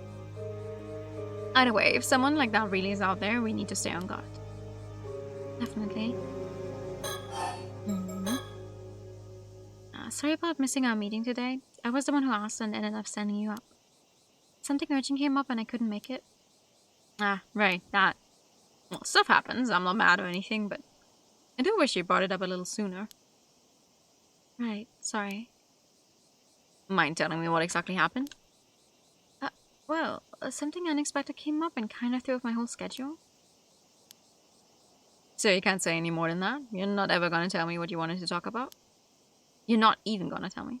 Yeah, I can't tell you that either yet. I can't tell you that yet either. Sorry. Right. Well, whatever. Let's just say you owe me one. Owe you one? Yeah, sometime when I need it, you'll have to do something for me. Wait, that's not fair. It's not her fault. I'm the one who caused all the problems today. You see, I was actually the one who... Tsukasa, stop. This isn't the time for that. But if I don't, you... Whoa, why do I feel like I'm the bad guy here? You're the one who didn't show up. No, you're not the bad guy. It really is my fault. I'm sorry. No! No, it's on me. Sato didn't do anything wrong. Okay, relax. For the sake of your friendship, I'll let it slide. Let's just reschedule for another time. You may not have been awake long enough for Final Fantasy 13, but you wouldn't have had to read as much aloud. That's fair. But it's okay. It's okay. I want to look into something for Final Fantasy 13 before I play it again, and I haven't actually done that. So this is the easier one. Maybe Sunday. Play both at the same time, easy. Alright,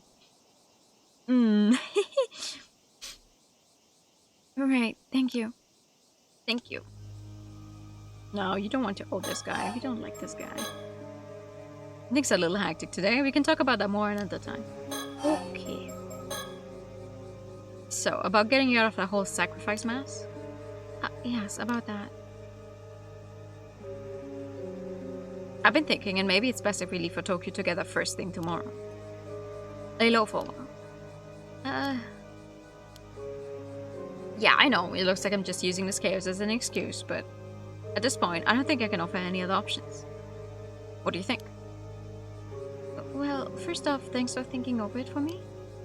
But would it be okay if I gave it a little more thought? Sure, but if you take the ferry, my old man will catch on. If you want to go, it'll have to be on a small boat, quietly, just after dawn. I'll need time to set things up, so I need your answer by tonight. Okay, I'll think it through. Oh, what's wrong? Looks like you've got something caught in your bangs. No, how embarrassing. You always seem so calm and collected, but I guess everyone has their moments. Where? You want me to take a look? No, it's okay. I've still got the hand mirror on me. No! Let's take a look. There it is. Is that a feather? When did that get there? Oh. Got it. That looks bad. What the?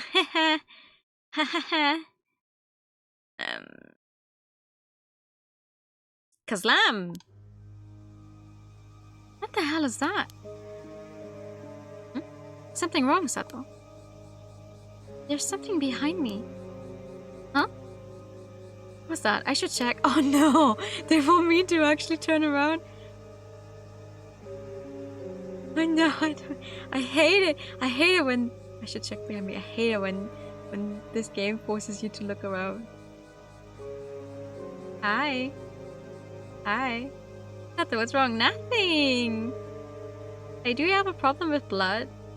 Quick question. You're gonna have one in a second. Oh, no. Oh. I have checked behind me. Oh. I just wonder was right around here. I went too far. My bad. Nothing there. Maybe I imagined it.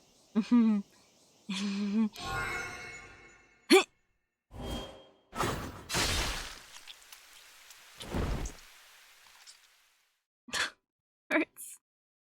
Ooh. Yeah.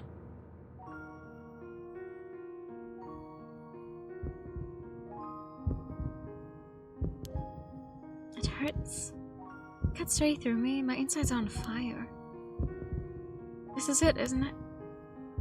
I just died. How? What happened? It's because I'm sorry they got me. So this is the power of the curse then. It's real. I saw something for a split second and then it cut me down. Just relax, breathe, nice and slow. This is bad. People are coming over. It's turning into a scene. Oh no. Not here. Everyone will see. Yup. Damn it. Everyone will know I can heal. What do I do? They're all panicking. No choice. Just act dazed, clueless, then run away while I can. Oh. Immortal girl.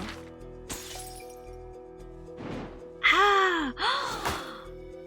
Ooh, we get to continue as her. That's surprising.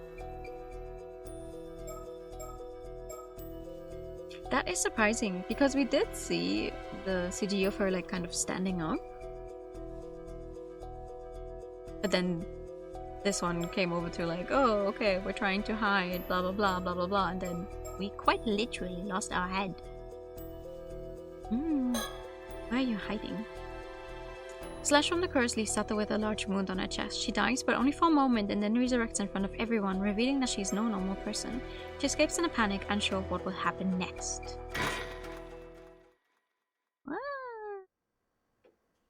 August 7 a night. I guess it makes sense she would run to the Wakamuda residence, but like... Was I asleep? Oh, right. I got attacked out of nowhere right in the middle of Chuo Street. Every time I come back to life, my head's always foggy and my memory is all over the place. See, after I was cut down, everyone saw me resurrect, so I panicked and started running around trying to hide. But in the end, Mr. Wakamuda found me. He told me to stay put in the house and keep my head down. Oh! Okay, no, never mind. Sounds like things are getting pretty chaotic on the island, all because of me. Apparently, Mr. Wakamuda told everyone he would handle it, which helped smooth things over. What now? I don't think you should stay in here, frankly. No signs of anyone out there. I wonder where Mr. Wakamuda is. There's no signs of anyone out there because everyone's getting cut down. Everyone's quiet now. Let's hope it stays that way.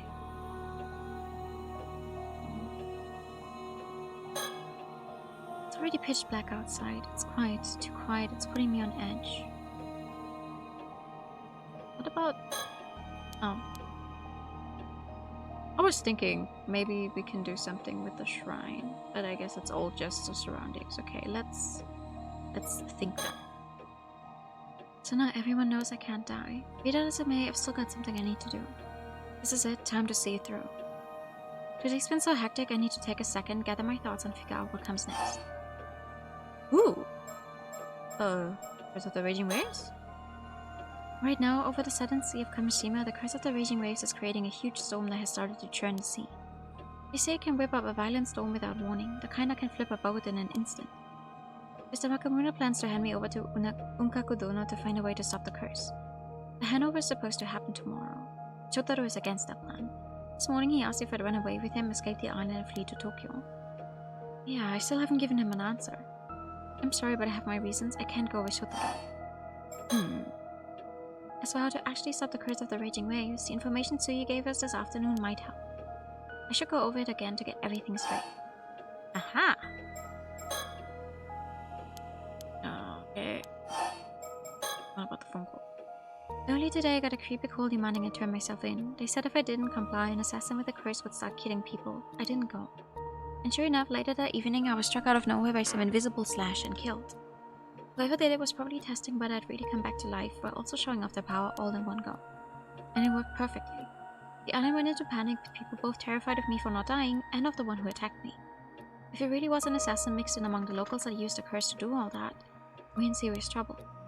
A curse that can kill someone instantly from a distance, that's not just dangerous, it's terrifying. None of the curses I've ever known work like that. They were never that convenient or all-powerful. They say when you curse someone, you're cursing yourself as well.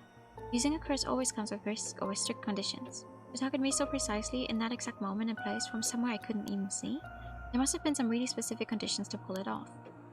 I should try to recall the curse slash that hit me and see if there's anything else I can remember. Aha! That attack, it was brutal. Okay, you know what? Since it's just her, I'm just gonna talk normally. My poor throat.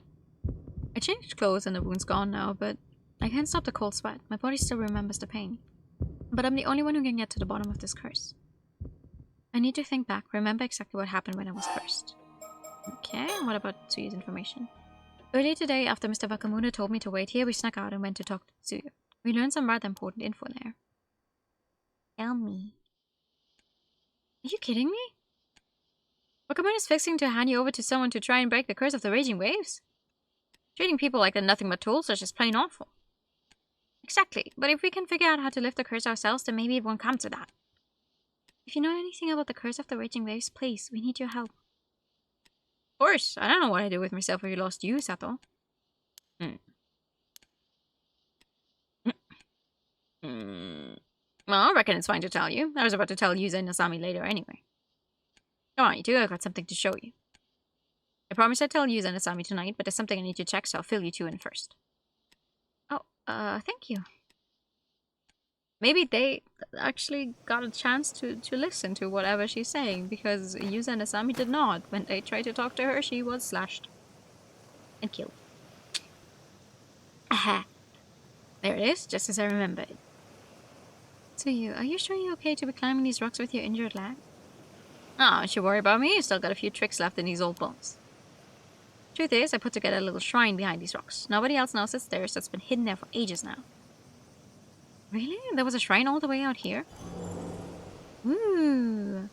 Is this one of those bronze mirrors? I think I saw one in my history textbook once. It's kind of old and worn, but it's so small and cute. It's a beauty, alright? But there's a lot more to it than its looks. Oh. Well, there's not gonna be any funny stickers hidden around here. Probably no. So yeah, what exactly is that mirror? This here, it used to belong to Mare, Yuza's mother. Wait, Yuza's mom? Well, to be precise, Mare found it at the bottom of the old well after she came to Kamishima. The old well? That's where this bronze mirror came from? Sure is, though I don't know much beyond that, I'm afraid. Anywho, she said we had to keep it enshrined somewhere that overlooked the Southern Sea, so we tucked it away back here. It was here even back when Mare was still alive, so that's gotta be near 20 years now. That's a long time. And no one else knew you hid it here? Even out here, Tsuyu remains her usual calm, unshakable self. Unfortunately, that only makes it harder to tell where the jokes end and the serious talk begins. I think I might have picked up a bit of that from her. I like the grandma, she's cool. So does the mirror have some connection to the curse of the raging waves? Sure does. Listen, all I'm about to tell you is just what Mana once told me. But I trusted her with all my heart, so I'll speak as if I know it all to be true. Yes, of course. This curse of the raging waves isn't some tiny little curse that someone can just throw out whenever they like. It's a massive curse that's been churning down off the southern coast of Kamishima for a good 400 years now, non-stop. Wait, seriously? If that's true, wouldn't there be a huge storm all the time? There's the thing, the curse had been sealed away all this time, held back. All because of a sacrifice offered up 400 years ago. A sacrifice? Yes, a real sacrifice. You don't mean like symbolically? You're saying someone was actually sacrificed to keep the curse at bay? Exactly. Many, many years ago, someone made the ultimate sacrifice, but thanks to that, the source of the curse was sealed away. And this here bronze mirror supposedly belonged to the very person who was sacrificed. No way. The thing is, even with that sacrifice, after 400 years, the effects that held back the curse are getting weaker and weaker. Wait, really? So in other words, now that the curse is overpowering its seal, the curse of the raging waves could be set loose again? That's how it seems. That at the same time, it seems the curse itself has become a lot weaker over the last 400 years. Even with the seal wearing thin, the power of this bronze mirror has been able to keep it at bay. It's managed to hold back the curse of the raging waves for the past 10 or so years. The mirror doesn't hold a candle to a real sacrifice, but still, it's got enough power to suppress the curse. Right, so if it wasn't for the mirror, the curse might have already swallowed up the island. But if that's the case, Mada wasn't a curse bearer trying to unleash the curse at all. In fact, she was the complete opposite. She found the mirror and was trying to hold it back, right? Well, that's true, but it ain't quite the whole story. What do you mean? To explain what I mean, I need to tell you about where Mada came from. I thought no one knew where she came from. Sorry for keeping it from you. The truth is, Mada was a descendant of a place called Taishima, an island that was wiped off a map long ago. Wait a sec, Taishima? Isn't that the place where the curse of the raging waves started after they got invaded or something? That's the one. Hold on, I heard that Mada was a descendant of the people who destroyed Taishima, that she was the one who brought the curse. Quite the opposite. Her ancestors were the ones being destroyed. Dang, that sure changes the story. But what does it mean, exactly? Mada told me that folks from Taishima passed down a duty from generation to generation. A duty? So she's not a mermaid. She said it would be 400 years since a disaster during her generation, and that meant she had to be the one to see it through. To carry out that duty, first, the curse of the raging waves had to be removed once and for all. They needed to wait for the curse to weaken, and so many a generation passed for that to happen. So the duty wasn't just to stop the curse, that was just the first step? Right. Mada came to Kamishima because she was meant to fulfill that duty. Apparently she spent years waiting on the island, watching for a sign the curse was starting to weaken. Eventually she ended up marrying my little Tuske, but it seems that was never part of the plan. She often used to chuckle about it, saying that you never know when or where fate will bring someone into your life. I had no idea. And then we come to 5 years ago. 395 years since the curse of the raging waves had begun, she said the time had finally come, the curse was now weak enough. I still remember her saying how, if she offered the mirror now, she could remove the curse for good. She could complete her duty. Remove the curse for good? Well, even hearing all that, I was still only half convinced the curse was just an old folktale. Yeah, I don't think anyone can blame you. So then, what exactly was her duty? She said she'd only tell me once it was all over and done with. Oh, right, the Southern Sea disaster. In the end, I never got to hear what her duty was. Mother was taken by the sea before she could tell me. After that disaster, I was a mess inside. Couldn't think straight for ages. But now, with all this going on, I figured it was time I finally talked about what happened. Oh no! That day, 5 years ago, out of the blue, Mother suddenly said the time had come.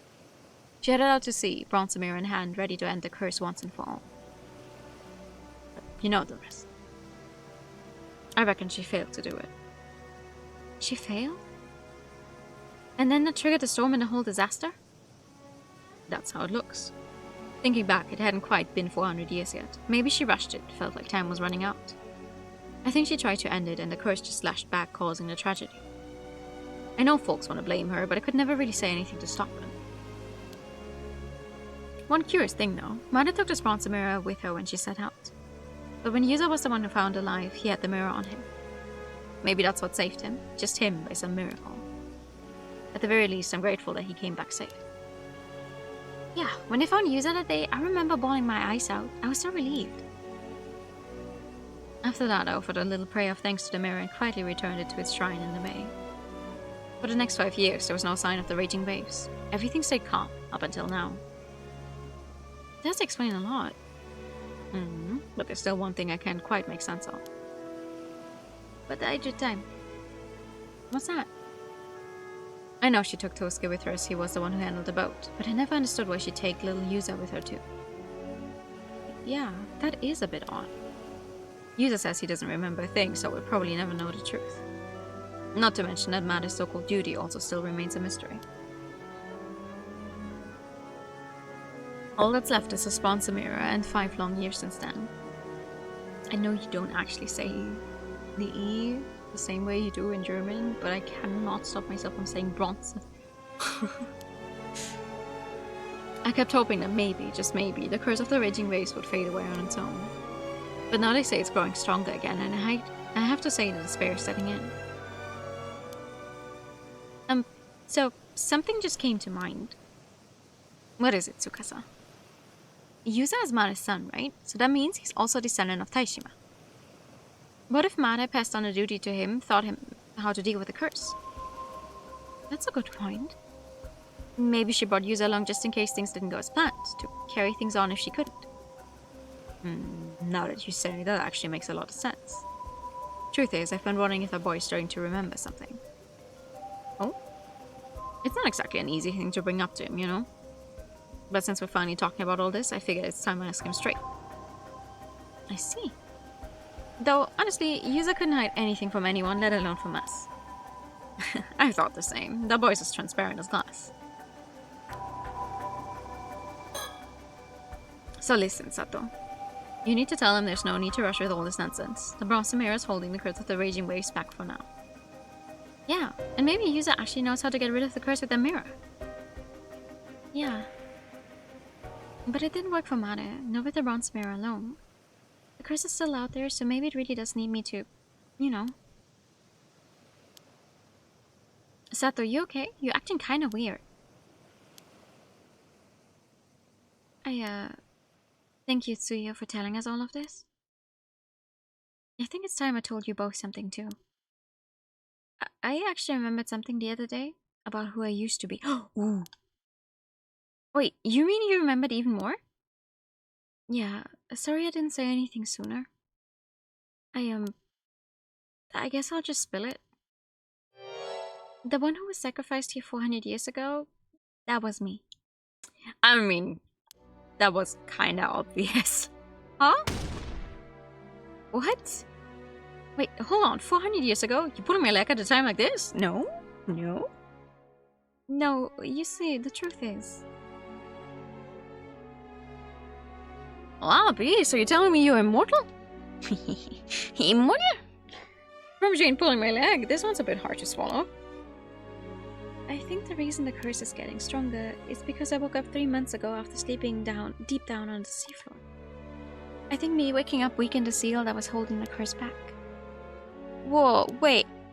So when you said you'd been asleep for hundreds of years, you mean you were actually a sacrifice at the bottom of the ocean? That's awful. That's right. I was sacrificed to seal the curse at its source. I wasn't to remove it though. It was just a way to keep it from seeping out. It was just a temporary fix, a stopgap until someone found a way to remove it for good. That said, it did last 400 years, I suppose. That's hard to even imagine. But after those 400 years, the curse was supposed to have weakened, and the way to end it should have been passed down. You mean by Mare? I guess she never had the chance. Maybe there's a chance that she did pass something on to Yuza. Maybe, but if she didn't, that would mean that it have to be the sacrifice again. Sato, no, that's not how it has to be. That has to be the reason I'm immortal. Sato. I never should have woken up. Everyone here took me in even though I didn't remember a thing. I didn't want to lose all that warmth, so I kept quiet. I'm so sorry. But if it comes to it, I'll take responsibility. I'll be the sacrifice again. No, Sato, don't talk like that. You already protected us for 400 years. That's more than enough. Oh, I refuse to let you go through that again. There has to be a reason that you woke up now. You weren't needed to seal the curse anymore, I know it. She's right. We'll find a way to keep you safe through this, Sato. Oh, no. It's a very depressing way we're going right now. I got a bit overwhelmed back there. But Tsuyu and Tsukasa both told me that there was no need for me to be the sacrifice. Still, I can't help but feel I have to do something. Of course, if there's anything I can do to avoid being sacrificed, I'll do it. That makes sense, yeah.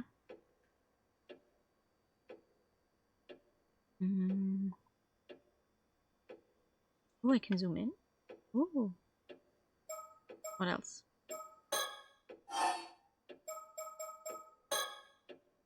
I was talking with Tsuyu, we put the bronze mirror back in the shrine. With the curse so unstable right now, moving it away from the shrine seemed like a bad idea. Tsuyu said she plans to tell Yuza and Asami the same thing she told me. And if that leads to anything new, then let us know. There has to be some kind of clue. Was there any sign, anything at all before I was struck? That's right, just before I was slashed. I saw something reflected in the hand mirror, a mysterious shadow. If I remember correctly, it looked like a warrior in armor carrying a sword. Wait a second, could it be? Was that the curse of the Heike I heard about yesterday? What recollection are we unlocking? Ah! A curse that delivers a single hate-fueled strike from a sword. And its shadow was already there before I was hit, which means if I can spot that armored warrior shadow again, it would mean the assassin using the curse should be nearby. Damn it, I should have asked more questions yesterday. Well. The cursed shadow. It showed up in the mirror, but when I turned around, there was nothing there. Does that mean maybe it's only visible in mirrors? If that's true, I might be able to use this Kamishimano hand mirror to spot the shadow before the curse strikes. I could go looking for it with the mirror. Maybe I should practice a bit.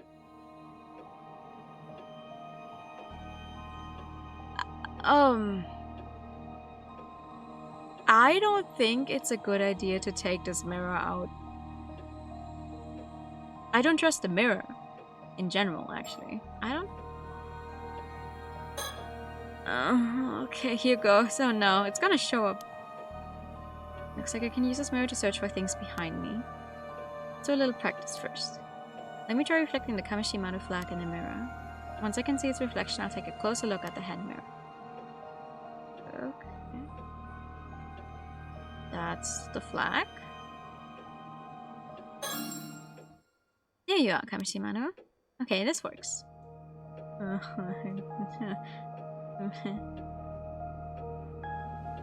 Okay, what else do you want me to look at? Phone, maybe? Nothing unusual reflecting in the mirror. You want me to look for something unusual? I mean... what about the shrine? The shrine not unusual? No? I'm so scared something's gonna jump out at me, I swear to God. Do I even have to do anything, or is this enough practice? Actually, wait, can I put it away?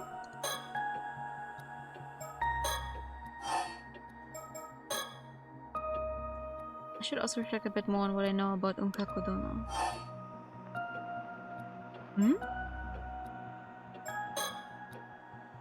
Seems that the Wakamono still hasn't figured out who the assassin is either. Whoever they are, they're blending in with the locals and triggering the curse with ease. As far as I know, only a psychic with a powerful spirit sense could use a curse like that. Is there really someone like that on this island? I don't know. Bronze mirror definitely was something I owned a really long time ago. I never imagined I had power strong enough to suppress a curse though. But even offering it up didn't fully get rid of the curse of the raging waves, which means there must be some other condition that wasn't met. The real key to ending the curse has to be tied to something or someone related to Mare. Hopefully Tsuyu will be able to tell the others more about that. That said, it's possible Unkaku Dono already has that exact same information. No?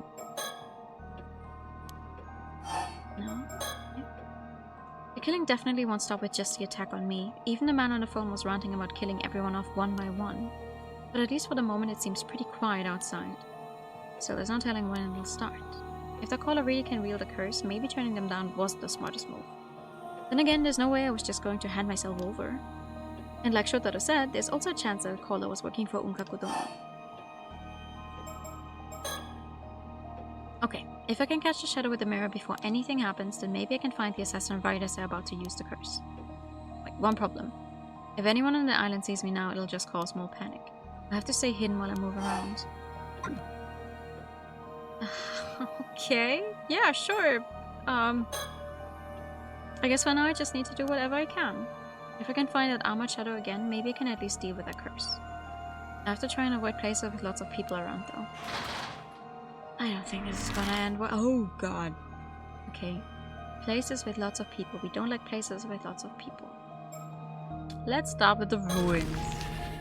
Those look inviting, don't they? Oh god, yeah. This area seems pretty empty. Time to take a look around while I have the chance. Oh god, I don't want to do this. Take a look around. Maybe I can find the shadow within it.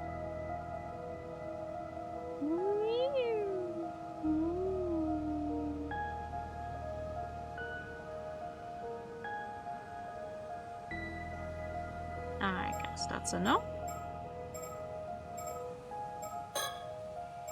Do I really have to find the place myself? Oh boy. Okay. What about at the bay?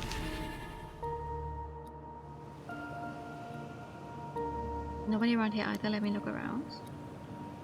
Oh! But it's already so dark. Wouldn't... Maybe... Okay, maybe they put a corpse somewhere else, I guess. God, I don't... Hi! I don't like this. What the? It's there, I saw it. As I thought, I can't see anything directly, but it was right there, right by those rocks. Which means that the assassin should be nearby. Wait, didn't Suyu say she was meeting Yuza and Asami here later? I should look around quickly before anyone shows up. Oh. Ooh. Oh, so this is before. Hello? Who's that? Damn it, they took off. Wait.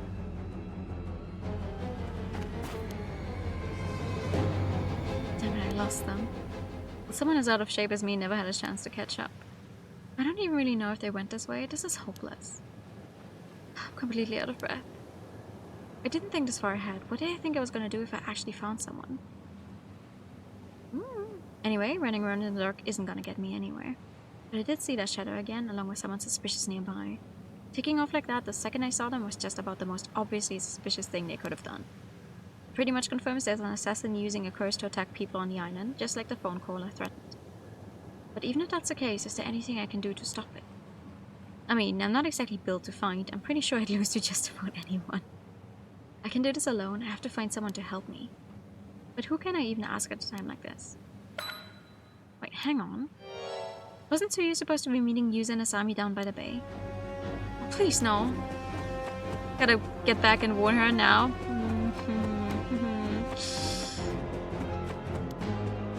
I have a bad feeling. Can't breathe, so out of shape.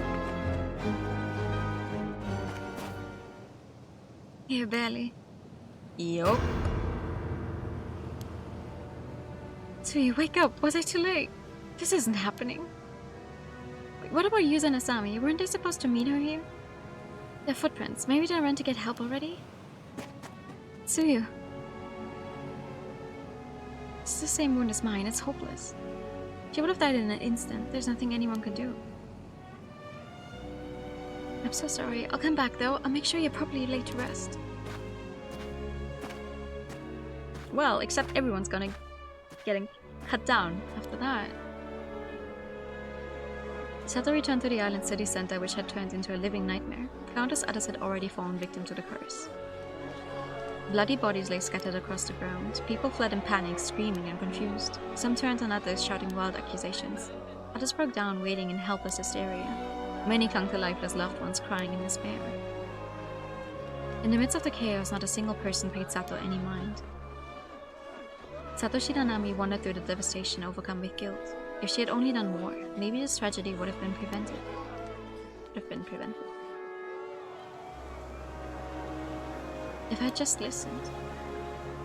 If I had just done what that damn phone caller had told me, none of this would have happened. This is all my fault. No, it's not. It's all because I dared to hope that I could keep on living. Okay, I was just about to say, like, I clearly remember who was laying down there. in that amount of blood, and there's no body there now, but like they're actively zooming in on it, so I'm like, yeah, okay. They really want you to notice this. This is all wrong. I was never supposed to be here, it's all wrong. This body in my life, maybe it's better if it just ends. I'll surrender to the assassin right now. If that stops any more people from getting hurt.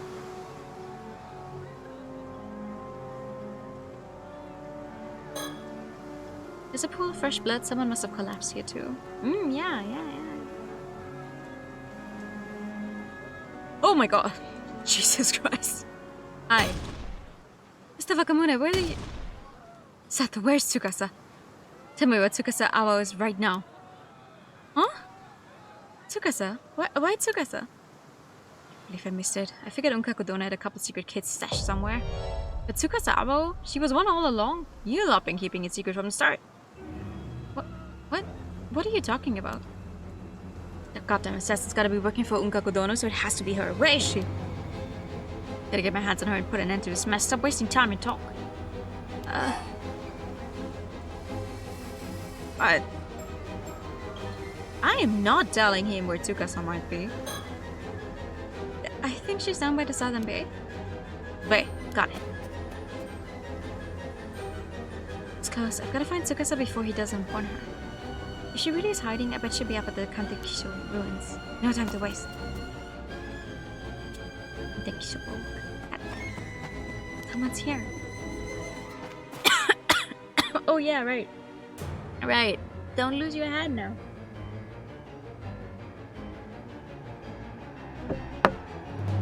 What the hell? Sato, Yuza just... Both of you need to get out of here. It's dangerous here. Hurry. What about Yuza?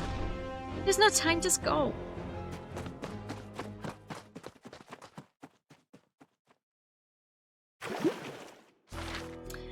Well. Ooh. Ah, yes. The recollection week. God, okay. Something... I have a feeling... I'm actually quite glad we did Sato's now, because this one feels like it has an ending. Like, a bad ending obviously, but like an ending so far. And these two are just fucking around. The tragedy of Kamishima. Mysterious deaths continue to occur amongst the island's residents, and it is not long before the same tragedy befalls Yuza. Asami and the others are left helpless and overwhelmed by grief. Let's do this one. So this one, and I think that's gonna be enough for tonight. Enough for my throat. The lighthouse. Damn it. What the hell is going on? What the fuck happened to Yuza? How could you just die like that out of nowhere? Thank you for the idea. You managed to live through the disaster 5 years ago just to die like this? We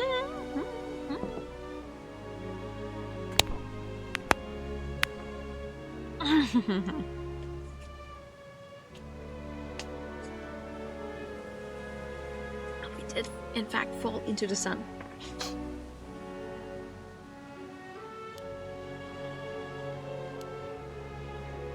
And still the whole island turned on you, blamed your mom for everything. They rejected you even when you said you wanted to become an Ava diver. What the hell did you ever do to deserve that? You never once complained, just kept going like it was nothing. You did everything right. Someone like you deserved so much better. You deserve to be happy, damn it. I would have done anything to make that happen. Oh no. And yet I couldn't do a damn thing. I'm sorry. I'm so damn sorry, Yuza. Shouldn't have been the way for you to go. How could the gods think this is fair? How? Hey, Tsukasa. Sorry, I know this is a terrible time, but there's something important I need to tell you. Yeah? Go ahead. Mr. Wakamura is planning to get you because you're the legitimate child of the Unkakodono, and he also thinks you're the assassin. So, you're actually in trouble by both the cursed and also a guy. And try to stay calm and listen, okay? I spoke to Mr. Makamura earlier. Apparently this Ungaku person might actually be your father. Huh?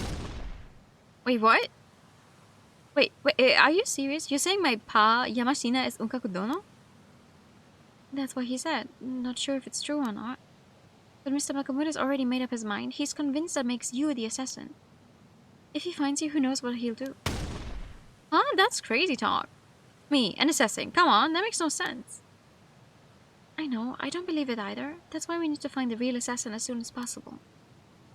Yeah, but easier said than done. Sato, Tsuyu's gone and so is Yuza. Yeah, I never thought it would come to this. I'm scared. What are we supposed to do now?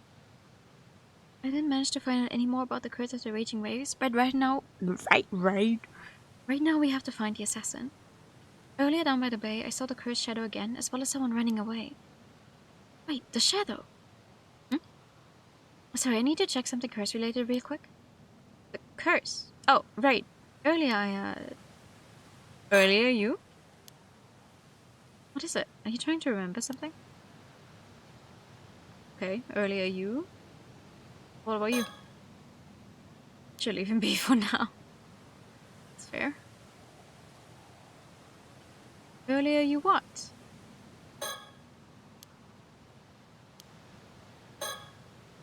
Compared to her shaking Asami's, Tsukasa seems rather calm given the situation. She's probably wondering why I'm staying so composed right now too. Okay, think.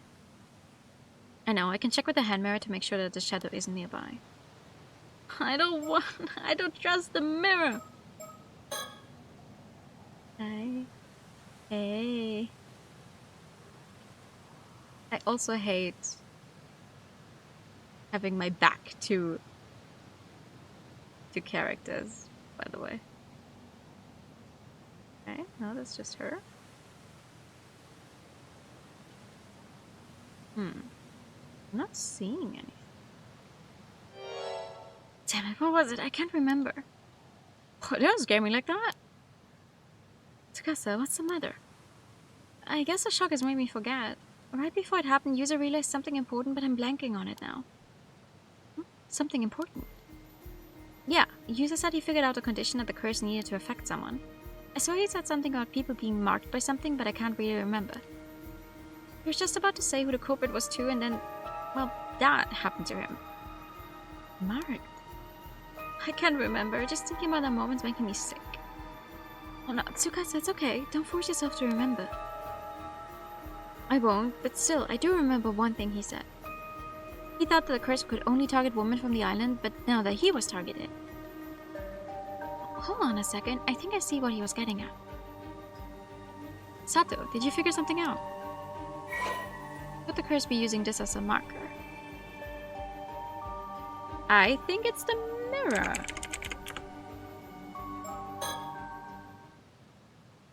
A mirror? That's it. The Kamishimano hand mirror. It's gotta be that.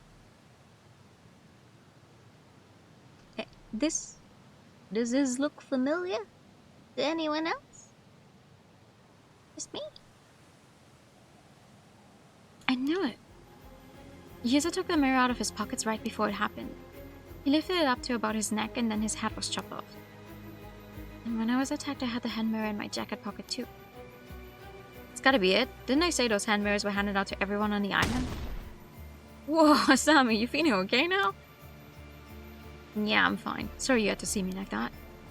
But if we're this close to finding who did all this, then this is no time to be moping around. First things first, if either of you still have the mirror, get rid of it now.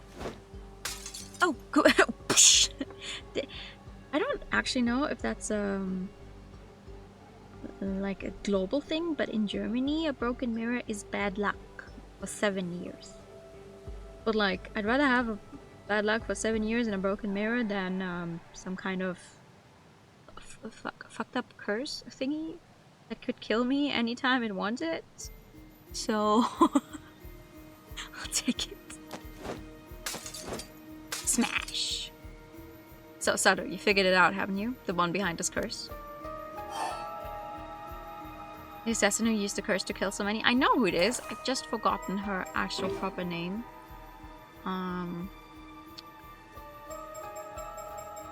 Because remember who... Remember who gave everyone those fuck-ass mirrors? Kikuko. I know who it is. Yeah, it's gotta be the person who gave her the hand mirror, so... Ah, nice. Okay, I don't have to write. Who's the assassin who caused the tragedy in Kamishima? You. It has to be Kikuko, right? You're saying she never actually died? No. Did you? No. Well, he wasn't there. Well, we were there. Her body was gone from that place.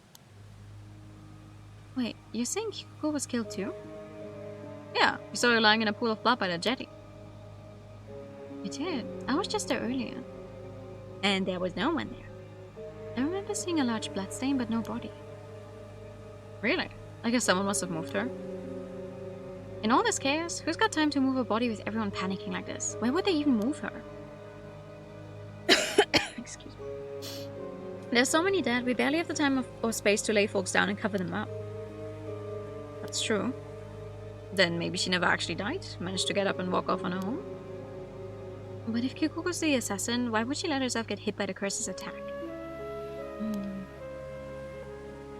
Wait, if she managed to get up from the death? From the death? Wait, did I read that right? Yeah, I did read that right.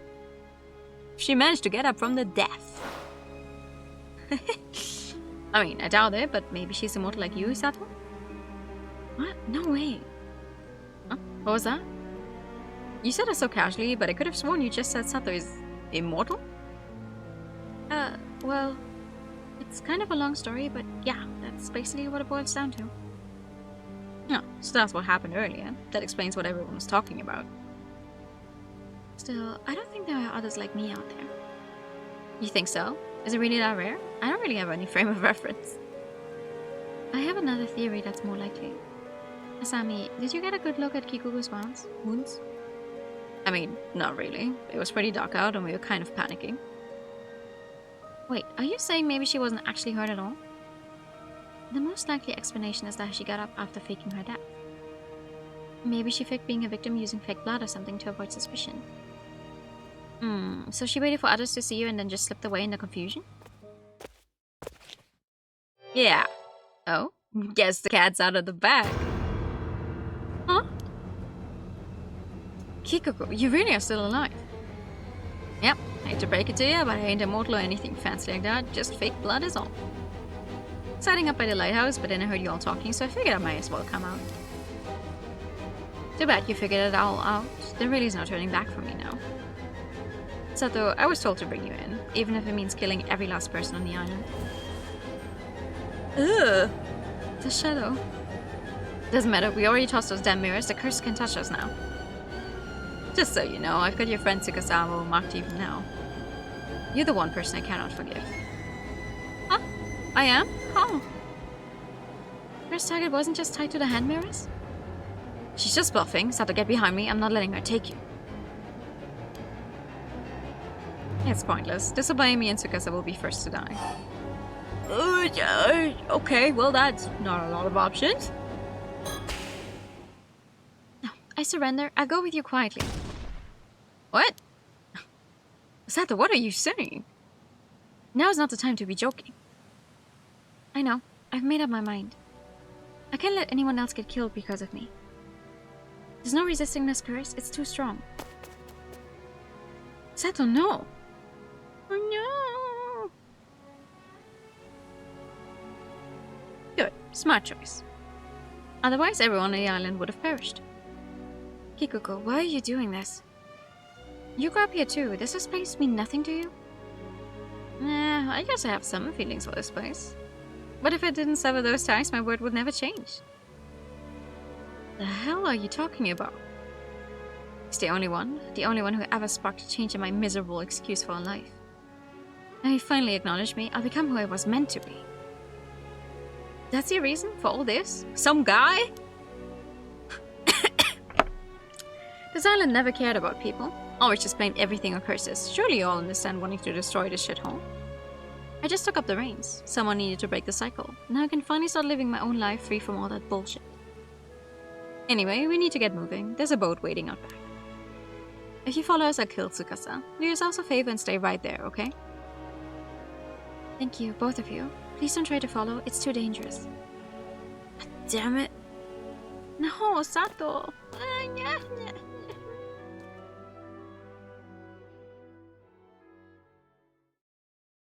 Unfortunately, I can't have people that know my identity just walking away, especially not you, Tsukasa. What is her damage? What did Tsukasa ever do to her?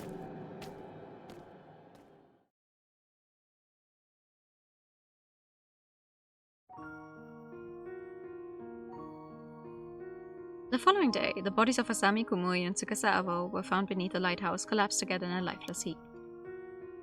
Asami, who'd been helping search for the curse's mark, tried to take Tsukasa's place, but ended up caught in the curse instead. But the tragedy that struck Kamishima didn't end there. Right after the assassin left Kamishima with Satoshi Nanami, a new calamity followed. A violent storm, born of the curse of the raging waves, erupted in the seas around the island. As expected, the curse could not be sealed away by the bronze mirror alone. Ferocious winds and towering waves pounded the island for 3 days and nights, leaving devastation in their wake. Most islanders who had tried to flee the tragedy by boat that night were lost to the storm and remain missing to this day. Among them was the assassin behind the incident. Well, and Satoshi Nanami, who went along with her. She was never to be seen again. Oh no! Ending 1, the tragedy of Kamishima. Oh wow, yay! We got an ending.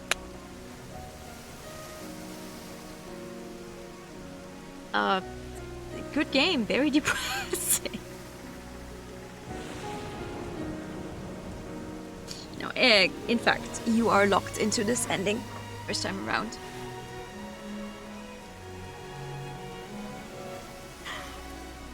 Oh, Digimon you've been picking for various online lists that you like. That's a really big picture. But nice, congratulations. We've seen the ending, guys. New stream, new game. Yeah.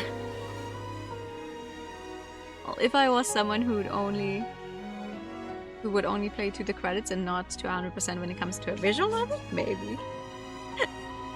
You have my heartfelt thanks for all your hard work thus far.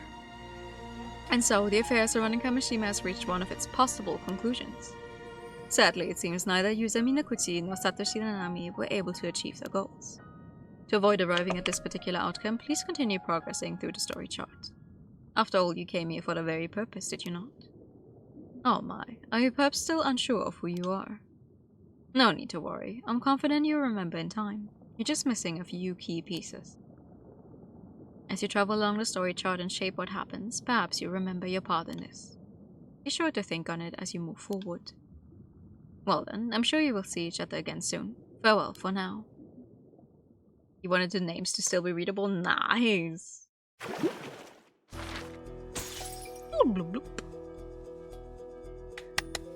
Yay! What the actual fuck? Okay. So, next time we'll continue their funny. It's so funny. How, like, where their story starts from so far away. Like, we still aren't at the arrival in Kamishima part of those two. And we've also unlocked a new thing here. That's for next time. Nice. I haven't saved the entire time we've been playing. God damn it. I should change that. Okay, cool. We got an ending.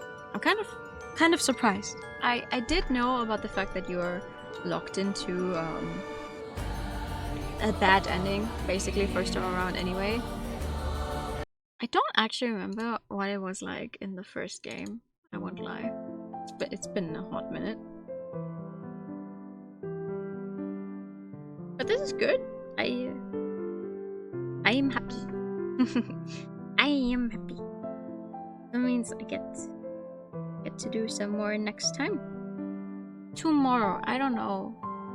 I don't know if timing wise it's gonna work out for me to do my own stream, but I will be joining Spooky this time on Spooky's channel for the DLC of Sai the Station. Because we're a little obsessed with the game now, so we're doing the DLC tomorrow. But for now, this is gonna be it for tonight. I'm just gonna thank you for the nice stream. No, thank you for coming by. Who am I gonna say?